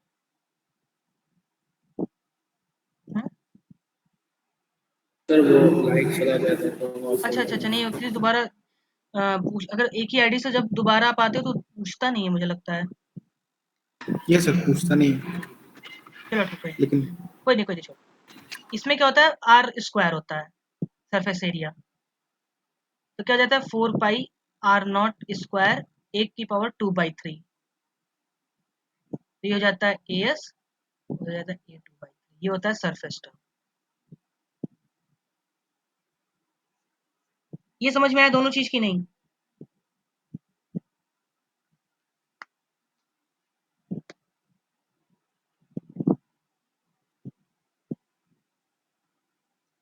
समझ में आया? ये कह क्या रहा है, आखिर यस इतना सर। करवा क्यों रहा है? पहले इसने कहा, मैं बता दे रहा हूँ एक चीज, मैं आप लोगों को समझा देता हूँ। पहला टर्म पॉजिटिव में, बाकी सारे टर्म निगेटिव में। तो कह क्या रहा है कि टोटल एनर्जी तो यही होती है, बट इसमें कुछ कुछ डिफेक्ट्स होते हैं। पहला सरफेस टर्म, सरफेस टर्म में क्यों हो जाता है? मान लो ये सरफेस है, इसको लोग यहां तक तो बाइंड वाले को कर लेते हैं, अंदर वाले को तो सब बाइंड करके रखे हुए हैं, बाहर वाले को कौन रखेगा? बाहर वाले को तो अंदर से बाइंड किया जा रहा है, ऊपर से तो कोई फोर्स ही नहीं लगा रहा है, ये तो खाली है। इस वजह से एक डिफेक्ट आएगा, जो कि इस बाइंडिंग एनर्जी की एनर्जी को कम करना चाहेगा। ठीक है, समझ रहे हो? जितना लूजली बाउंड मेरा सरफेस टर्म होगा, मेरा बाइंडिंग एनर्जी उतनी कम होगी। दैट्स वाई इस टर्म को बाइंडिंग एनर्जी कम करने के लिए माना जाता है कि ये बाइंडिंग एनर्जी कम कर रहा है, इसलिए यहां पर कम करने के लिए माइनस साइन लगाया गया है। ठीक है, ये सब छोटी मोटी चीजें याद रखना, मैं बता दे रहा हूँ, ये सब समझ लिए ना तो कभी जिंदगी में सेमी इंपिरिकल मास फॉर्मूला नहीं भूलोगे। केवल 10 सवाल लगा लेने से अगर कुछ फॉर्मूला याद कर रहे हो तो तुम्हें लग रहा है कंसेप्ट क्लियर हो गया, तो ये चीज अपने मन से अफवाह हटा लो, अपना ये चीज गलत फहमी। अगर पीछे की फिजिक्स नहीं जानते रहोगे तो कोई मतलब नहीं है फिजिक्स पढ़ने का। सरफेस वाले को खींचने के लिए सिर्फ अंदर वाला पार्टिकल है। हाँ मतलब हाँ वही चीज, बाहर पे है ही नहीं। Yes sir. तो ये और फिर हाँ। सर आगे। अब आता है कूलम्बिक फोर्स। कूलम्बिक फोर्स कैसा होता है सबको मालूम है, आर स्क्वायर, यही होता है ना, डिपेंडेंसी ऐसी होती है ना। और जेड जेड माइनस वन क्यों हुआ, मान लो एक है ये जेड का, ठीक है, वो क्या होगा, बचे हुए जेड माइनस वन चार्ज पर फोर्स लगाएगा, दैट्स वाई इसको Z into Z minus one R square होता है।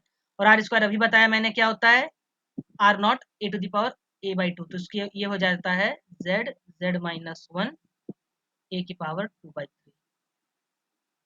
और लगभग यहाँ पे AC मान लो, यही आ रहा है।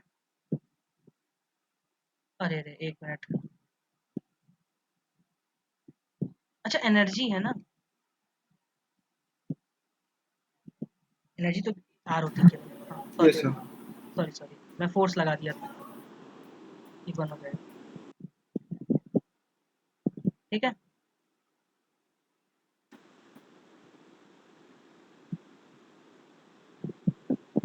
ठीक है, ये फोर्स हो जाएगा। अब कूलम्बिक का क्या काम हो रहा है, ये कूलम्बिक क्या हो रहा है, ये एक्स्ट्रा बैंडिंग एनर्जी कम कर रहा है, क्योंकि रिपल्सन भी हो सकता है ना, जेड जेड का ये रिपल्सन होगा ना, क्योंकि सेम चार्ज है, सेम टाइप ऑफ चार्ज हो गया ना, पीपी मान लो, क्योंकि पीएन पे तो नहीं लगने वाला, क्योंकि ये तो चार्ज जीरो है, एनएन पे नहीं लगने वाला, लगेगा तो पीपी पर ही, तो रिपल्सन फोर्स है ये कूलम्बिक, तो इस वजह से ये भी बैंडिंग एनर्जी कम करने का काम कर रहा है, दैट्स वाई ये भी माइनस के साथ रहेगा। 3 हो गए, अगला ये बचा है और ये बचा है। सर ये बाइंडिंग एनर्जी जो है कि हर एक पार्टिकल पर लग रहा है, हाँ मतलब प्रोटॉन प्रोटॉन भी और प्रोटॉन न्यूट्रॉन भी, हाँ हाँ और हाँ न्यूट्रॉन न्यूट्रॉन। एग्जैक्टली। और कोलम्बिक सर सिर्फ प्रोटॉन और प्रोटॉन के बीच लग रहा है। हाँ हाँ और 2 नंबर वाला सर जो फोर्स था, क्या दो नंबर का कौन सा फोर्स होता है, इसके ऊपर वाला सर कौन सा फोर्स था उसको। सरफेस हम पूछ रहे हैं सर. सरफेस वाला, अरे सरफेस तो सरफेस वाले जितने एलिमेंट है उस पे लगेगा ना, सरफेस पे तो कोई भी हो सकता है। तो सर ये लिक्विड थोड़ी ना है सर, ये कैसे होगा लगेगा, अरे सरकार, मतलब सरफेस टेंशन की तरह तो नहीं सुनो होगा, सुनो, क्योंकि ये। अरे तुमने कह दिया नहीं होगा तो इसका मतलब नहीं होगा, ऐसा नहीं होता ना, बात तो सुन लो आप, एक मिनट रुक जाओ, समझा रहा हूँ। यस ये न्यूक्लियस है, हाँ या यस नहीं, सर, यस इसमें सर पी है। भी होगा, एन भी होगा, N P P N N P, ये ऑर्बिट वगैरह काम तो बाहर आते हैं ना, यस सर। हाँ? होता इसमें भी है, ऑर्बिट वाला काम इसमें भी होता है, जहाँ पे अभी शेल मॉडल पढ़ोगे तो उसमें मैं बात करूंगा, पर लिक्विड ड्रॉप मॉडल में नहीं। लिक्विड ड्रॉप मॉडल में कहा गया कि एन और पी यहाँ पे नॉन यूनिफॉर्मली डिस्ट्रीब्यूटेड है, यस सर। ठीक है। अभी शेल मॉडल में जब आप आओगे, शेल मॉडल में भी जब मैं बात करूंगा यही एजम्पशन हटा दूंगा मैं, और कहूंगा कि शेल मॉडल में ट्रांजिशंस पॉसिबल है, एनर्जी लेवल्स बकायदा अच्छे से पॉसिबल है, मैं बात करूंगा। पर अभी आप न्यूक्लियर, ये अभी आप शेल मॉडल ये नहीं पढ़ रहे, अभी आप लिक्विड ड्रॉप मॉडल पढ़ रहे हो। लिक्विड ड्रॉप मॉडल पूरी न्यूक्लियस की एग्जैक्ट प्रॉपर्टीज को नहीं समझाया था, ठीक है, मैं बार बार बता रहा हूँ, यस सर। कुछ एजम्पशन इसके गलत थे। अब आता है असिमेट्री,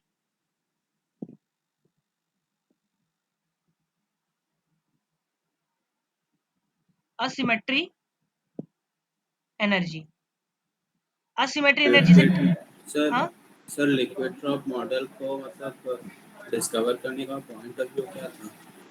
क्योंकि जब उन्होंने डिस्कवर किया था तब इनको ज्यादा जानकारी नहीं थी न्यूक्लियस की, इनको जितनी भी जानकारी थी उन्होंने उसमें से ही निकाल के फिजिक्स निकाली। हम पढ़ते इसलिए हैं क्योंकि इसने कई सारी बातों को सही से समझाया है, ठीक है। अगर हम मॉडल्स ना ही पढ़े ना तो सीधे आप बोर मॉडल क्यों पढ़ते हैं एटॉमिक में, जब उसने फाइन स्ट्रक्चर ही नहीं समझाया था तो, है ना। कि उसको परफेक्टली पढ़ सके उसका हाँ मतलब। मतलब आप एक होता है ना स्टेज बाय स्टेज, आप समझो कि कैसे कैसे इम्प्रूवमेंट हुआ, सही बात है। क्योंकि बात ये होती है ना, फिजिक्स में सारी डिस्कवरी एक झटके में नहीं होती, कुछ ना कुछ होता रहता है। कहते हैं ना सब कि न्यूटन पे सेब गिरा, उसने ग्रेविटेशन फाइंड कर ली। ऐसा नहीं हुआ था, काफी सालों की रिसर्च हुई थी, काफी सालों की पढ़ाई लगी है, तब आके हम ग्रेविटेशन और ये सब बातें आई हैं।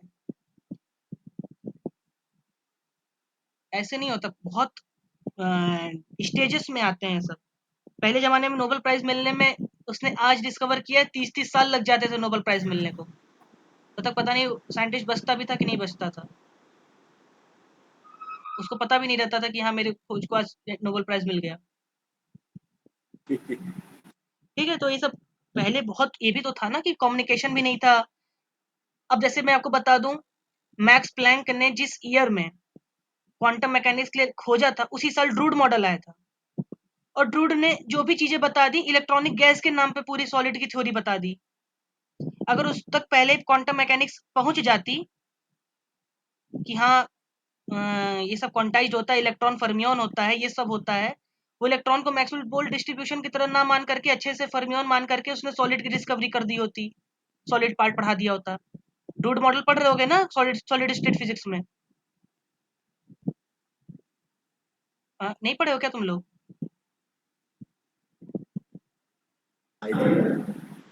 ठीक है, छोड़ो फिर रहने दो, मुझे लगा पढ़े होगे तुम लोग। हाँ, तो मतलब यही था कि उसने भी इलेक्ट्रॉन को गैस मान करके पढ़ा, पूरा सॉलिड की प्रॉपर्टीज बना दिया था कि रेजिस्टिविटी ये होगा वो होगा।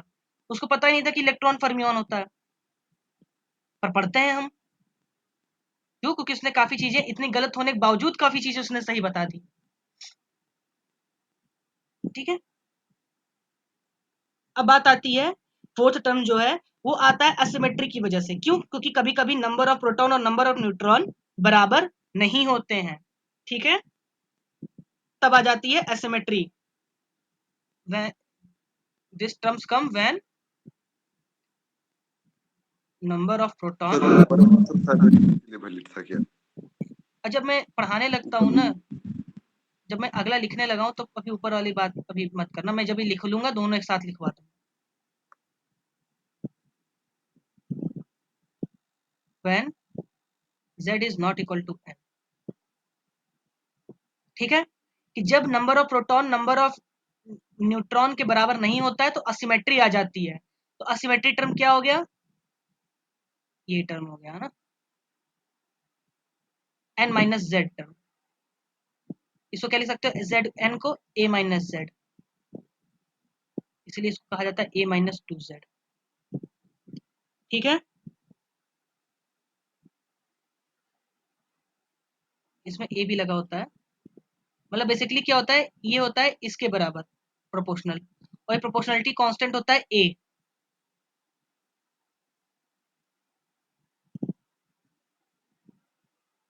ये इस तरह से। ठीक है,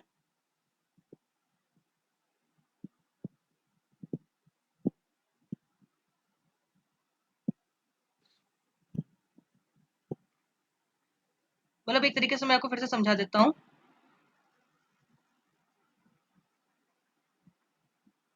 अभी कंफ्यूजन हो रहा होगा उसमें।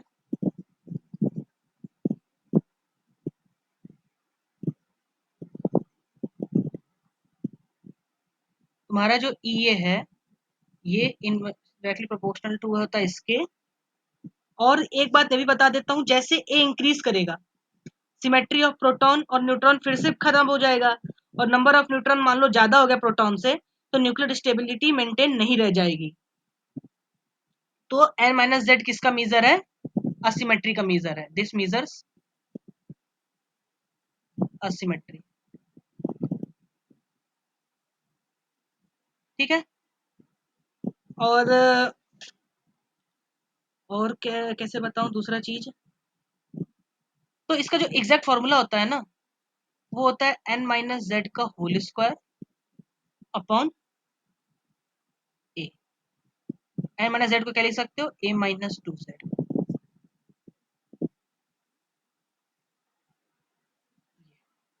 और ये भी काम क्या कर रहा है? डिक्रीज करने का काम कर रहा है, क्योंकि असिमेट्री ऑलवेज डिक्रीजेस द, जितना असिमेट्रिक होगा उतना ऑर्डर्ड स्टेट होगा।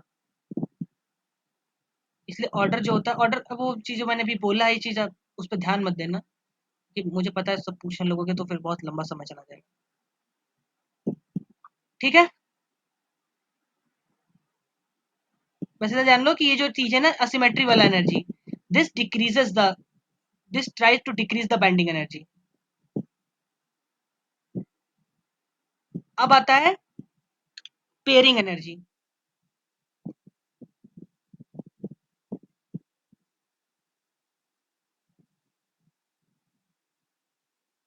ठीक है,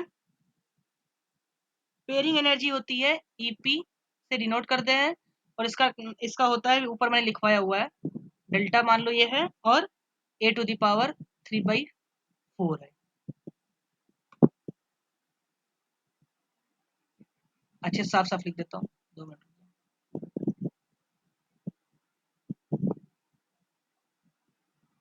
ध्यान देना, ये प्लस भी हो सकता है माइनस भी हो सकता है, ये डिपेंड करता है किस पे, कि नंबर ऑफ जेड और एन है कैसे। ठीक है,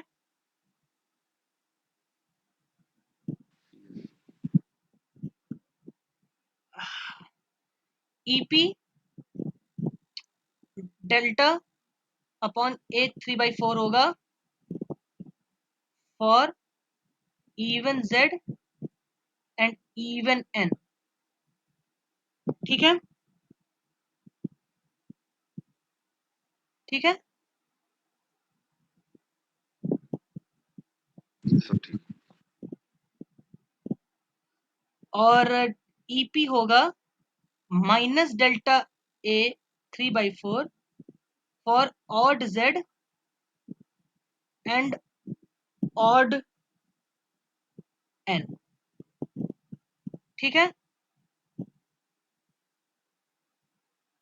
और ईपी इक्वल टू 0 हो जाएगा for z equal to even and n equal to odd, और z equal to odd and n equal to even. ये हो जाता है तुम्हारा खत्म। ठीक है, बात समझ में आई? हाँ, किसको लिखना था ऊपर वाला कुछ देख लो, लिख लो अच्छे से, जो भी चीजें, जो भी टर्म बचा हो अच्छे से साफ साफ लिख लो बढ़िया से, क्योंकि ये बहुत इंपॉर्टेंट है। सारे टर्म को सारे टर्म समझ में आए? Yes sir. हाँ,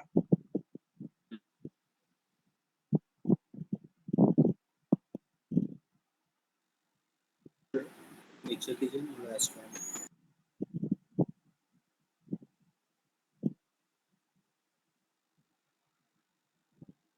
लिख लेना अच्छे से, बता देना मुझे। ये लिखा हुआ है सबने, असिमेट्रिक एनर्जी?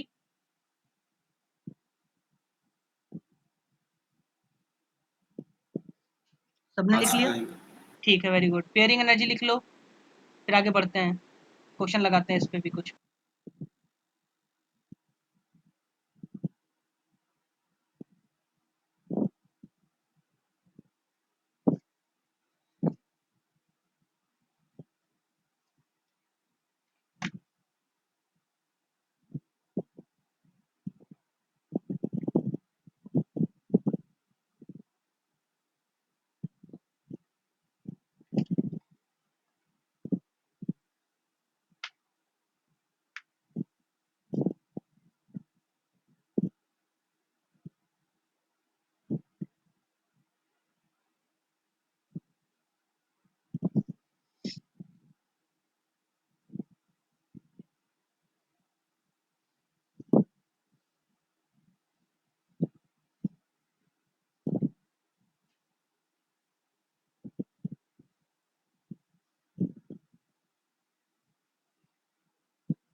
ठीक है, अब हम आगे बढ़ते हैं। ठीक है, एक प्रॉब्लम लगाते हैं इस पे।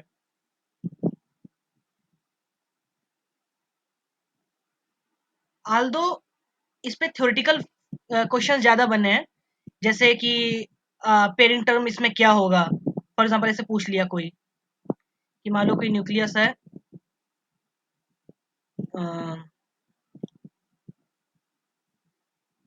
7, तो पेयरिंग टर्म कैसा होगा? प्लस डेल्टा पी, प्लस होगा कि माइनस होगा? माइनस होगा ना, दोनों ऑड है, जेड और एन, इसलिए माइनस हो जाएगा यहाँ पर। ठीक है, और एक इतना यहाँ 14 है। तो ये पूछ भी सकता है, पेयरिंग टर्म पूछ सकता है इसका। ऐसे बताता हूँ, 1 मिनट अच्छे से बताता हूँ। जैसे मान लो यहाँ पे दिया हुआ है नाइट्रोजन 14 और 7, तो Z कितना हो गया 7, A कितना हो गया 14। तो आप कोई भी टर्म निकाल सकते हो ना, आपसे पूछ सकते हैं सरफेस टर्म बताओ,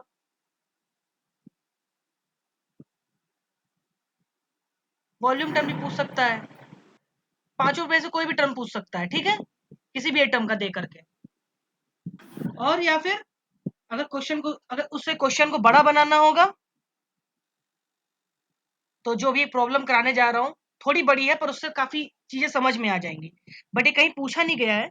जो मैं कराने जा रहा हूँ वो मतलब कोई प्रीवियस ईयर नहीं है, बट वो क्वेश्चन अगर आपने समझ लिया ना प्रॉब्लम, तो आप कोई भी प्रॉब्लम सॉल्व कर ले जाओगे, ठीक है। समझ में आ रहा है? Hello, Yes, sir. Yes, sir. ठीक।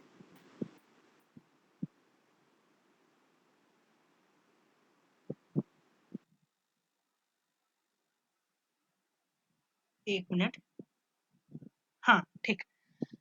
बाइंडिंग एनर्जी का फॉर्मूला पता है सबको, ऊपर बता दिया है, फिर से लिख लो रिवाइज के लिए।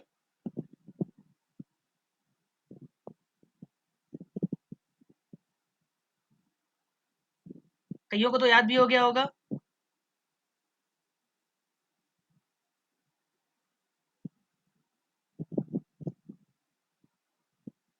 ठीक है, अब क्या हो गया, ये सारे टर्म होते हैं। अब एक क्वेश्चन है,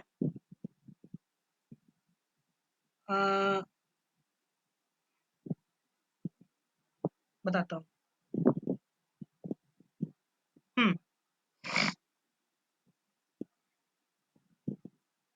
फाइंड एनर्जी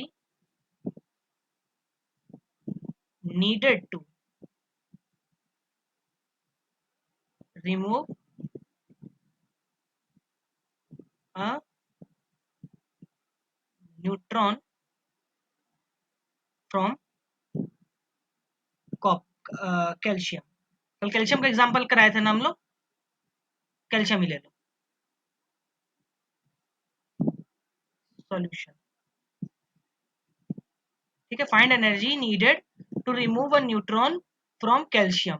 ठीक है, सबसे पहले क्या करोगे, न्यूट्रॉन इसमें से निकालोगे तो क्या बन जाएगा 39 हो जाएगा ये।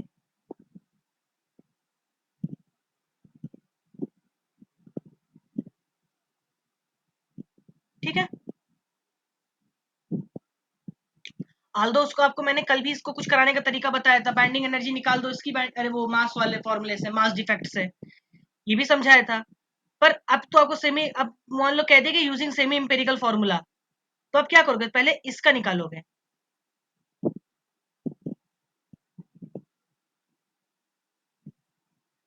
कैसे निकालोगे, AV 40 minus AS 40 to the power 2/3 minus AC, Z है 20, तो 20 इंटू 19 अपॉन 40 की power 1/3 minus AN 40 minus 2 into 20 upon 40 to the power 40 रहेगा केवल, माइनस, अब यहाँ देखो दोनों टर्म इवन है ना, तो ये प्लस हो जाएगा pairing term, delta P upon 40 to the power 3/4, ये इस तरह से निकलता है।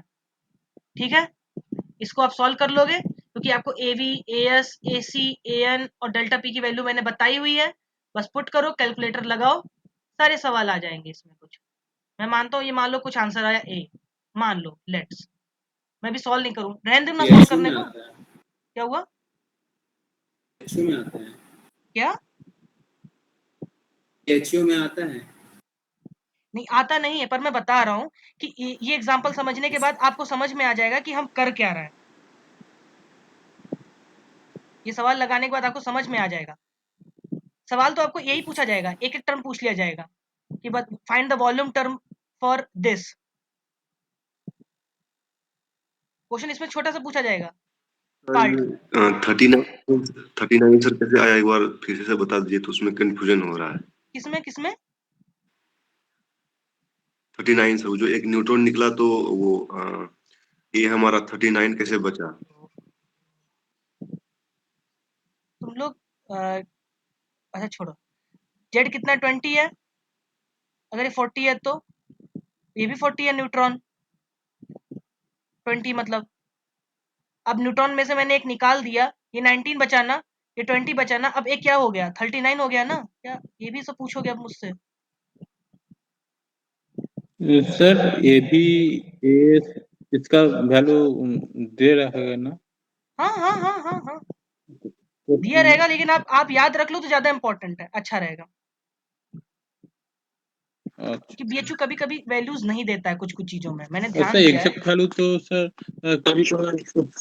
क्या क्या हाँ, इसलिए सर ऑर्डर ठीक मेंटेन रहता है, लेकिन मतलब सर मेगा इलेक्ट्रोवोल्ट और मिली इलेक्ट्रोवोल्ट ऐसा रहता है, लेकिन एक एक्चुअल मान बुक टू बुक डिफर करता है, इसलिए पूछ रहा हूँ। हाँ हाँ हाँ बट बट आप कोई एक वैल्यू याद रख लोगे ना, तो आपके आंसर लगभग लगभग मतलब बहुत ज्यादा यस डिफर सर, नहीं करेगा। लगभग यस ठीक सर, है, यस। मान लो इसका 40 आया, अब मान लो तुमने बाइंडिंग एनर्जी निकाला 39C20 का, क्या हो जाएगा AB 39। अगला टर्म बताओ क्या होगा, आप ही लोग बताओ मुझे। माइनस एस एस हाँ बोलो AS आगे। ये 39 the power 2/3 वेरी गुड, आगे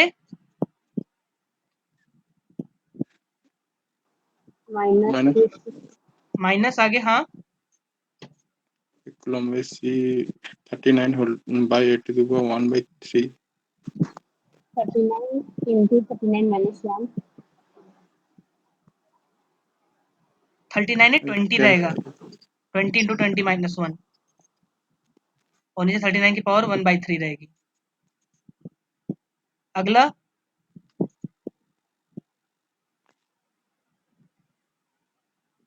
बोलो अगला।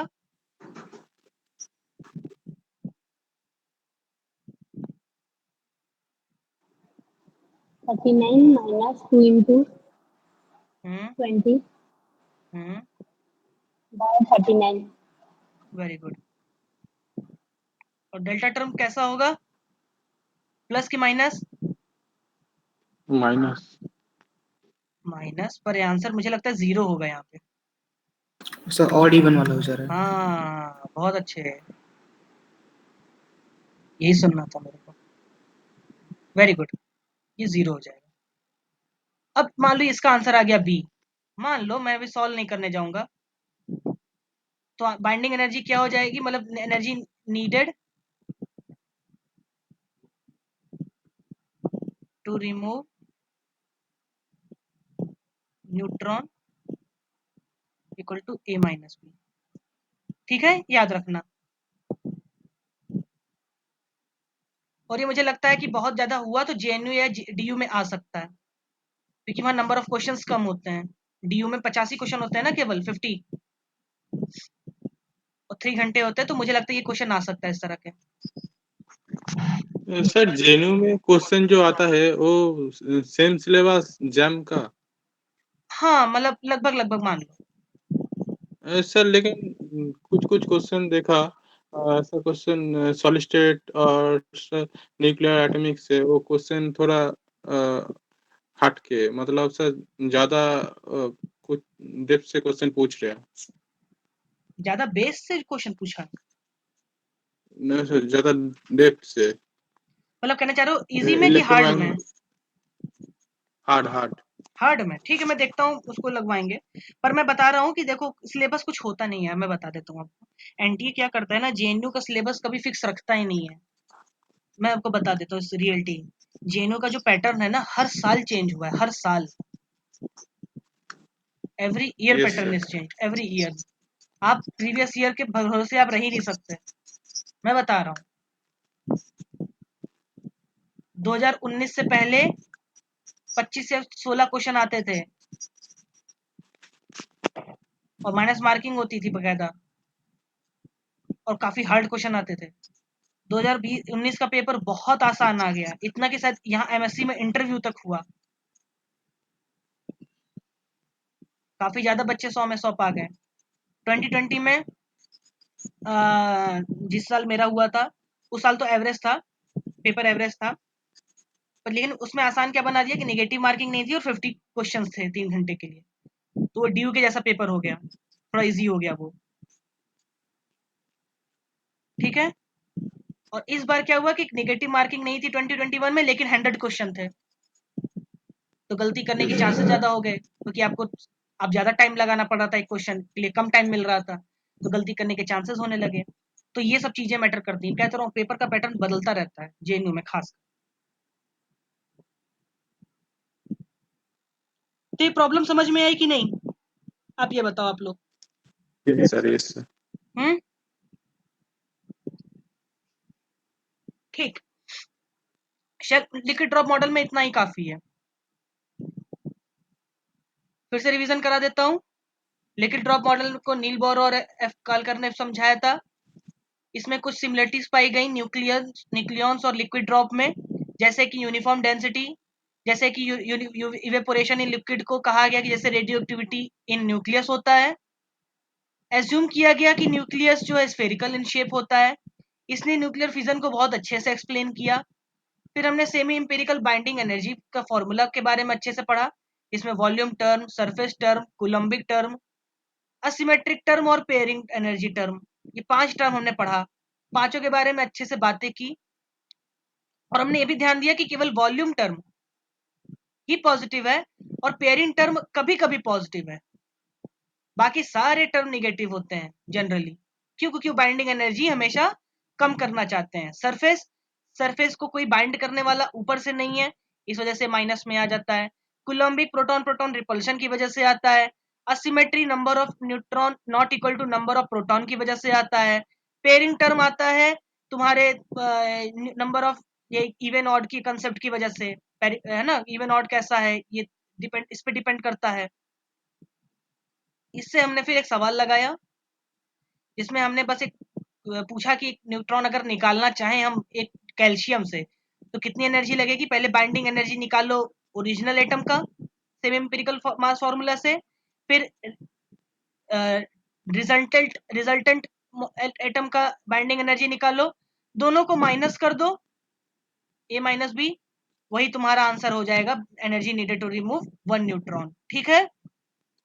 सर पेयरिंग वाला एक बार समझा दिया सर वो पेयरिंग एनर्जी को जीरो कैसे हुआ, मतलब प्लस माइनस कैसे डिसाइड करेगा, बता दीजिए। मैंने यहाँ लिखवाया तो है ना, पेयरिंग एनर्जी डेल्टा अपॉन 8⁴ होगा अगर z और v n दोनों इवन हो। तो आप इसमें देखो z और इसमें दोनों इवन है ना, इस वाले पार्ट में इसमें देखो यस सर। z इवन है, a इवन है, तो पॉजिटिव टर्म हो गया ना ये। अब अगला देखो, यस सर। इसमें क्या हो रहा है, z इवन है, n ऑड है। क्यों? n 19 है ना और ये 20 है। तो ये यहाँ पे देखो मैंने लिखवाया हुआ है कि EP 0 होगा अगर z इवन है, n ऑड है, या z ऑड है, इवन है।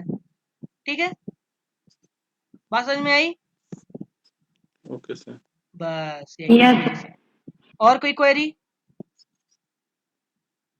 No sir. आगे बढ़े। Yes sir. ठीक,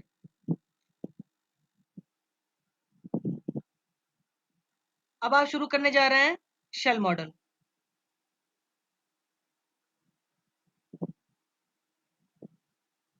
मैं उस पर ज्यादा टाइम ही नहीं लगा रहा हूँ, जिसपे क्वेश्चन बहुत कम बनते हैं, जिसपे अभी रेडियो एक्टिविटी और उस सब पे काफी टाइम लगाएंगे हम लोग, अच्छे से सॉल्व करना सीखेंगे। ठीक है। Okay sir. शेल मॉडल जब आया उसकी अलग ही बातें थी, मतलब लिक्विड ड्रॉप से थोड़ा हटकर था ये, और बहुत ज्यादा एक्यूरेट था ये। आल्दो ये भी काफी एक्यूरेट नहीं है, बट ये भी काफी ज्यादा एक्यूरेट है। ठीक है। इनको कहा गया कि ये जो है ना, कुछ प्रॉपर्टीज मैं लिख देता हूँ जो रिमेम्बर, याद रखना है आपको कि अम, बताता हूँ। जैसे इन्होंने कहा कि प्रोटॉन और न्यूट्रॉन जो होते हैं ना,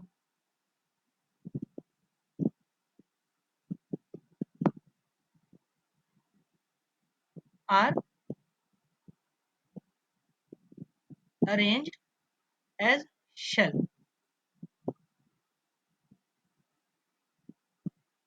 शेल स्ट्रक्चर, ये शेल स्ट्रक्चर की तरह अरेंज होते हैं। शेल स्ट्रक्चर से क्या मतलब है इनका? एनीवन? सर ऑर्बिट में वो भी रिवॉल्व करते हैं। एग्जैक्टली वही जो मैं बात कर रहा था ऊपर, कि इसने पूछा ना कि सर कैसे होता है ये सब। हाँ, तो मैं बताया लिक्विड ड्रॉप मॉडल में तो उन्होंने कह दिया कि हमारा जैसे नॉन यूनिफॉर्मली डिस्ट्रीब्यूट रहता है, पर यहाँ पर हम नॉन डिस्ट्रीब्यूशन की बात ही नहीं कर सकते। यहाँ पर हमने कहा कि शेल की तरह है, ठीक है।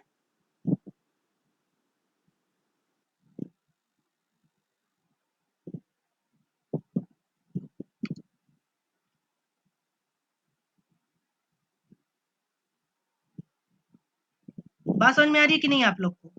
ये शेल की तरह होता है। शेल वाली बात समझ में आई कि नहीं? Yes sir. Yes sir. ठीक। अब अगला चीज जो आता है, अब हम बातें करने जा रहे हैं कि इसने क्या क्या, शेल मॉडल ने क्या क्या समझाया, ठीक है। सबसे पहली बात ये आया कि magic numbers, magic number explain करता, सबसे इंपॉर्टेंट चीज, एक्सप्लेन मैजिक नंबर्स। क्या क्या होता है मैजिक नंबर? 2, 10, 20, 20, 2 very 8 good. होता है सर। 28 और होता है, 52, 28, 50, 82 और शायद 126 है, 126। ठीक है। 28 सर। हाँ, क्या कह रहे हो? 28, 20. 28। ओ हो 28, 28 है। हाँ हाँ सही है, 28, 20, 50, Yes, 82, yes. 26। हाँ सही सही सही सही, करेक्ट। 10 तो वो हो जाता है, ठीक। हाँ, अब ये बताओ क्यों होता है? जैसे आप लोग एटॉम एटॉम में पीरियोडिक टेबल में पढ़ते हो ना कि इनर्ट गैस बहुत स्टेबल होता है, 2, 10, 18, 36, 54 ऐसे होता है ना वो। Yes, sir. हम्म, होता है ना, हीलियम, नियॉन, Yep. ये सब आता है ना। उसी तरह से यहाँ पर भी इनर्ट गैस की तरह ये भी कुछ नंबर्स होते हैं एटॉमिक, ये मैजिक नंबर, जो ये हाईली स्टेबल होते हैं। इनकी स्टेबिलिटी को शेल मॉडल एक्सप्लेन करता है, ठीक है।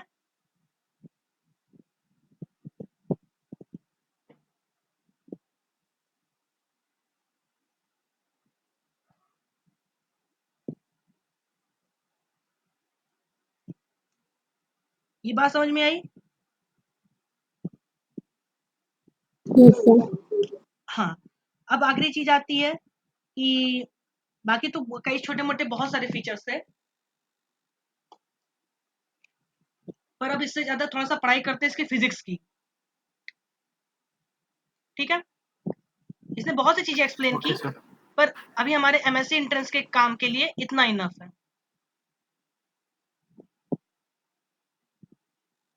फिर तब जाने दीजिए सर। हाँ, बाकी मुझे कुछ लगा जरूरी तो मैं क्लास के बीच में कल या परसों, मतलब जो भी नेक्स्ट क्लास होगी उसमें हम लोग अच्छे से और मैं डिस्कस करूंगा, मैं खोज के भी रखूंगा चीजें, क्योंकि मैं भी पढ़ता रहता हूँ। तो जो भी मुझे फिर से कुछ काम की चीजें लगी कि हाँ ये तो छूट गया क्लास में, तो मैं नेक्स्ट क्लास में हमेशा डिस्कस करता हूँ। अब बात आती है कि इसके कुछ बातें, मतलब क्या क्या एजम्पशंस थे, ठीक है। जैसे लिक्विड में देखा था हम लोगों ने ना कि वो उसने पूरा राउंड मान के चला था, दोनों की डेंसिटी भी यूनिफॉर्म मान के चले थे। इसमें क्या क्या होता है? किसी ने कुछ पढ़ा है, बताएगा मुझे?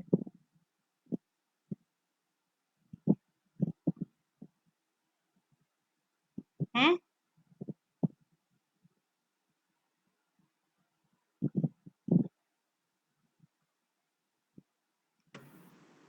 Yes sir. नाइस। ठीक है, चलो हम पढ़ते हैं, हम ही बता देते हैं, कोई दिक्कत नहीं है।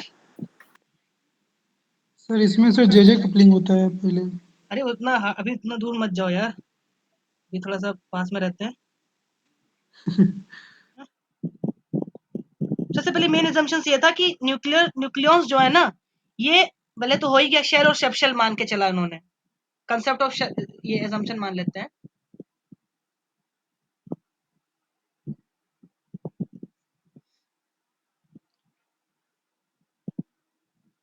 कि न्यूक्लियॉन्स जो है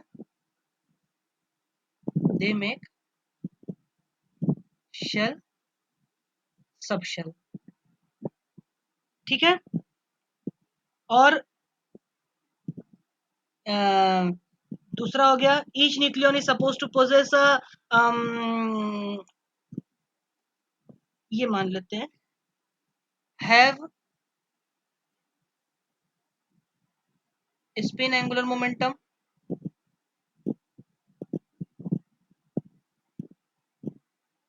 एंड ऑर्बिटल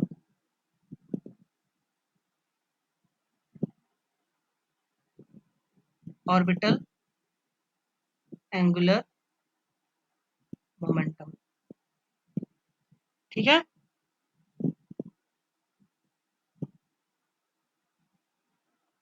फिर से रिपीट कर दीजिए लाइन।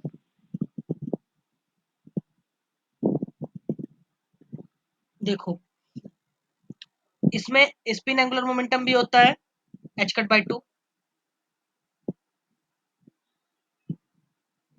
और ऑर्बिटल होता है h कट।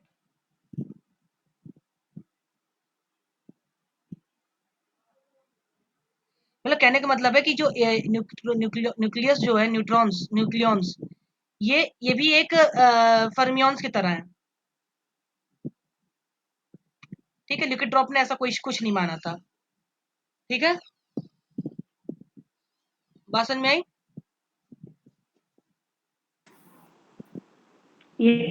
हाँ यस सर। ठीक। और क्या होता है कि इन्होंने ये कहा कि मतलब जो लाइट न्यूक्लियाई हैं, लाइट मतलब समझ, हल्के न्यूक्लियस जो हैं, दे फॉर्म एलएस कपलिंग, ठीक। For heavier they form JJ coupling, ठीक है।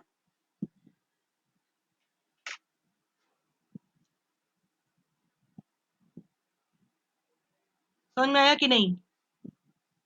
Yes sir. हम्म।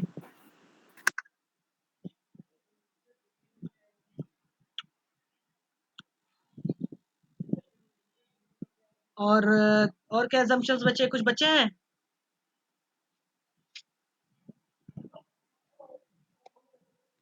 सर बुक में तो इतना ही पढ़ा। है ना, बुक में मतलब मैंने भी उतना ही पढ़ा है।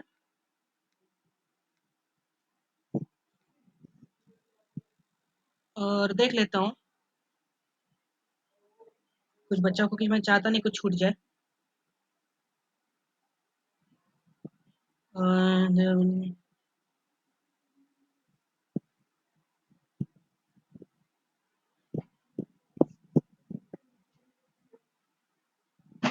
हम्म,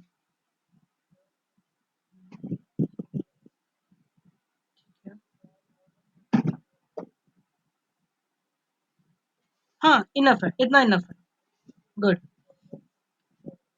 ठीक है। इतने assumptions इनफ है अभी के लिए, आपके लिए। और तो शेल मॉडल ने क्या क्या एक्सप्लेन किया था कि सबसे पहले तो मतलब मैजिक नंबर समझाया था, और आइसोमर्स को समझाया था, एग्जिस्टेंस ऑफ आइसोबार्स, आइसोटोप्स और जिससे होते हैं ना, इनको भी काफी समझाया था। और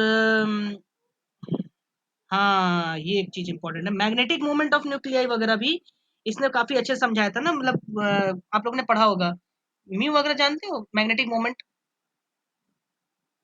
yes sir. Yes sir. Magnetic moment भी कैलकुलेट कर सकते हैं हम इस शेल मॉडल से।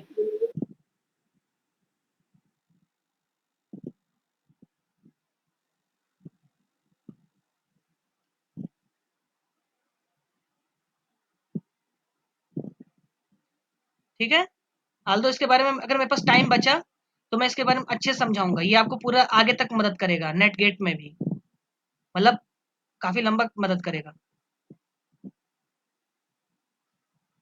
मैग्नेटिक मोमेंट निकालना, सर ठीक है। मैग्नेटिक मोमेंट से ये कैसे होता है सर, थोड़ा बता दीजिए।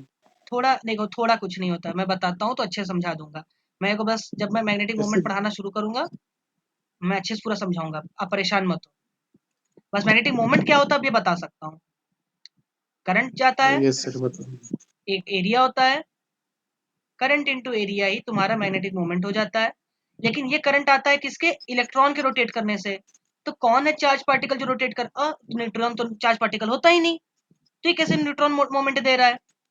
तो हम कहते हैं कि न्यूट्रॉन के अंदर पार्शियल चार्जेस होते हैं जिसको हम क्वार्क्स कहते हैं।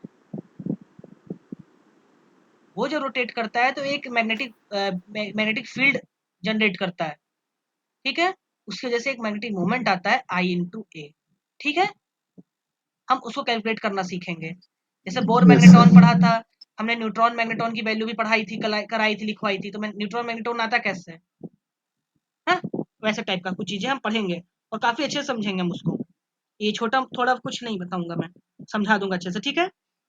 तो magnetic moment can be KLM explain. वो सब इसी से आता है।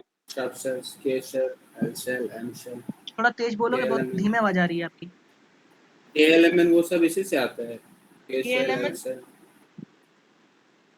Sub sales. नहीं, वो तो एटॉमिक में आता है ना, मैं इसके बारे में अच्छे से नहीं, वो आप उससे कंफ्यूज मत हो एटॉमिक से, आप उससे कंफ्यूज मत हो। मैं इसको ये भी समझाऊंगा, जब समझाऊंगा अच्छे से तब आप उसके बारे में पढ़ना समझ में आ जाएगा आपको। और कुछ लिमिटेशन थी इसने, कुछ न्यूक्लियाई जो जिनके क्वांटम नंबर 1 होते हैं ना, स्पिन क्वांटम नंबर 1, उसको अच्छे से समझाया नहीं था।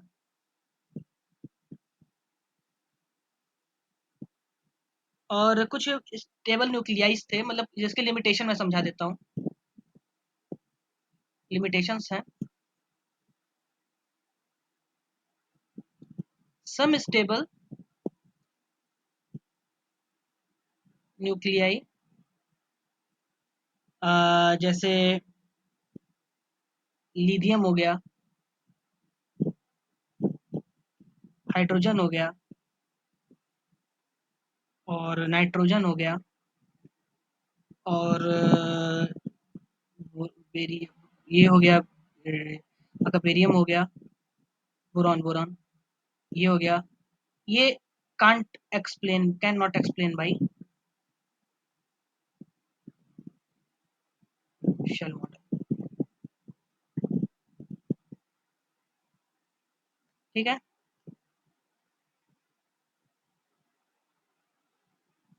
कुछ लिमिटेशंस थी।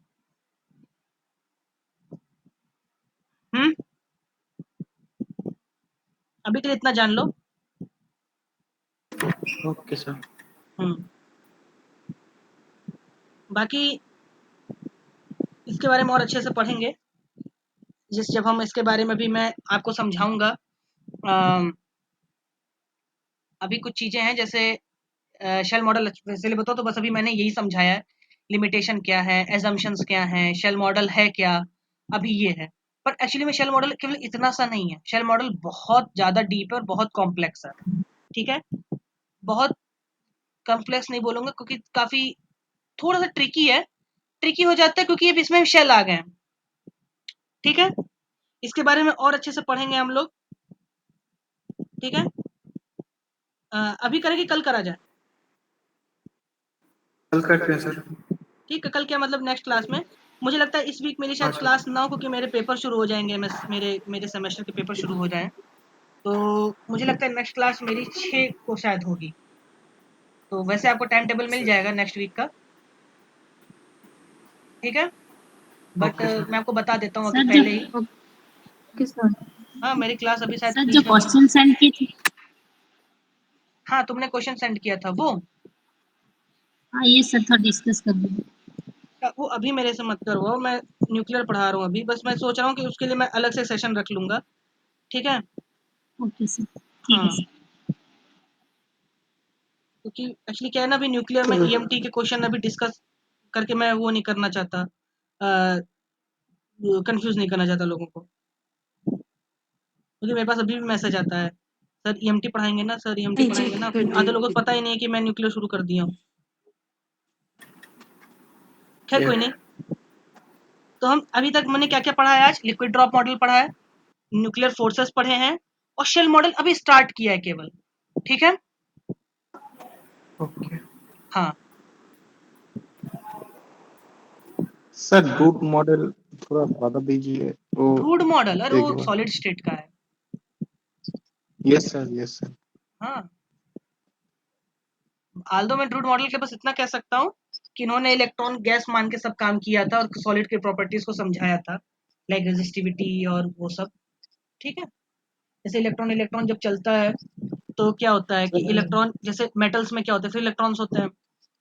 आप ज्यादा ही अगर आपने एनर्जी दे दी, टेम्परेचर बढ़ा दिया, तो इलेक्ट्रॉन्स ज्यादा तेजी से घूमेंगे, तो काफी ज्यादा जल्दी कोलिजन करेंगे। जब ज्यादा कोलिजन करेंगे तो रेजिस्टेंस बढ़ जाता है, है ना, तभी टेम्परेचर के साथ मेटल का रेजिस्टेंस बढ़ जाता है। ये रूड का थ्योरी था, इलेक्ट्रॉन आयंस का जो कोलिजन था उसकी वजह से। ठीक है, सर रूट ने हमारे फील्ड का कोई लिमिटेशन से ये कैलकुलेशन करा और नहीं ऐसा नहीं था, ऐसा नहीं था। सोमरफील्ड ने बल्कि रूड के को थोड़ा सा वो किया कि इलेक्ट्रॉन गैस तो माना, पर अब की गैस को फर्मियन मान लिया, तो उसने फर्मियन गैस, फर्मी गैस की तरह सॉल्व कर दिया सोमरफील्ड ने। ठीक है, फिर उसके बाद भी आया फर्मी डिराक स्टैटिस्टिक्स, उसने सबसे अच्छे से सारा चीज एक्सप्लेन कर दिया। खैर चलो, उसके बारे में बाद में डिस्कस करेंगे जब मौका मिला कर करते हैं, नहीं तो फिर थर्ड स्टेट में जरूर होगा, नहीं तो स्टेट में होगा, कहीं ना कहीं तो होगा। ठीक है, तो अभी चलते हैं हम लोग, अभी थोड़ा सा मेरे एग्जाम शुरू होंगे सब, तो इसलिए मैं, हाँ बोलो। नहीं सर, हो गया हो गया? सर। सर और एक ये sir Alfven frozen flux theorem ये कहाँ से आया? क्या क्या क्या क्या? सर जेएनयू में एक क्वेश्चन पूछा, हाँ, Alfven frozen flux theorem of electromagnetic flux. मैं समझ नहीं पा रहा हूँ आपका question. Sir Alfven frozen flux theorem, अनफ्रेश थ्योरम, आप भेज सकते हो क्वेश्चन, मैं क्वेश्चन समझ नहीं पा रहा हूँ। ओके सर कहाँ पे भेजू, ग्रुप में? व्हाट्सएप पे भेजो। सर डीएम कर दूं? हाँ कर दो। Okay sir. ये इलेक्ट्रोमैग्नेटिक का है कि न्यूक्लियर का है? इलेक्ट्रोमैग्नेटिक का। इलेक्ट्रोमैग्नेटिक का है, तो हम अभी उसको बाद में डिस्कस कर लेंगे, नहीं तो अभी क्वेश्चन और भी सारे हैं ना। हाँ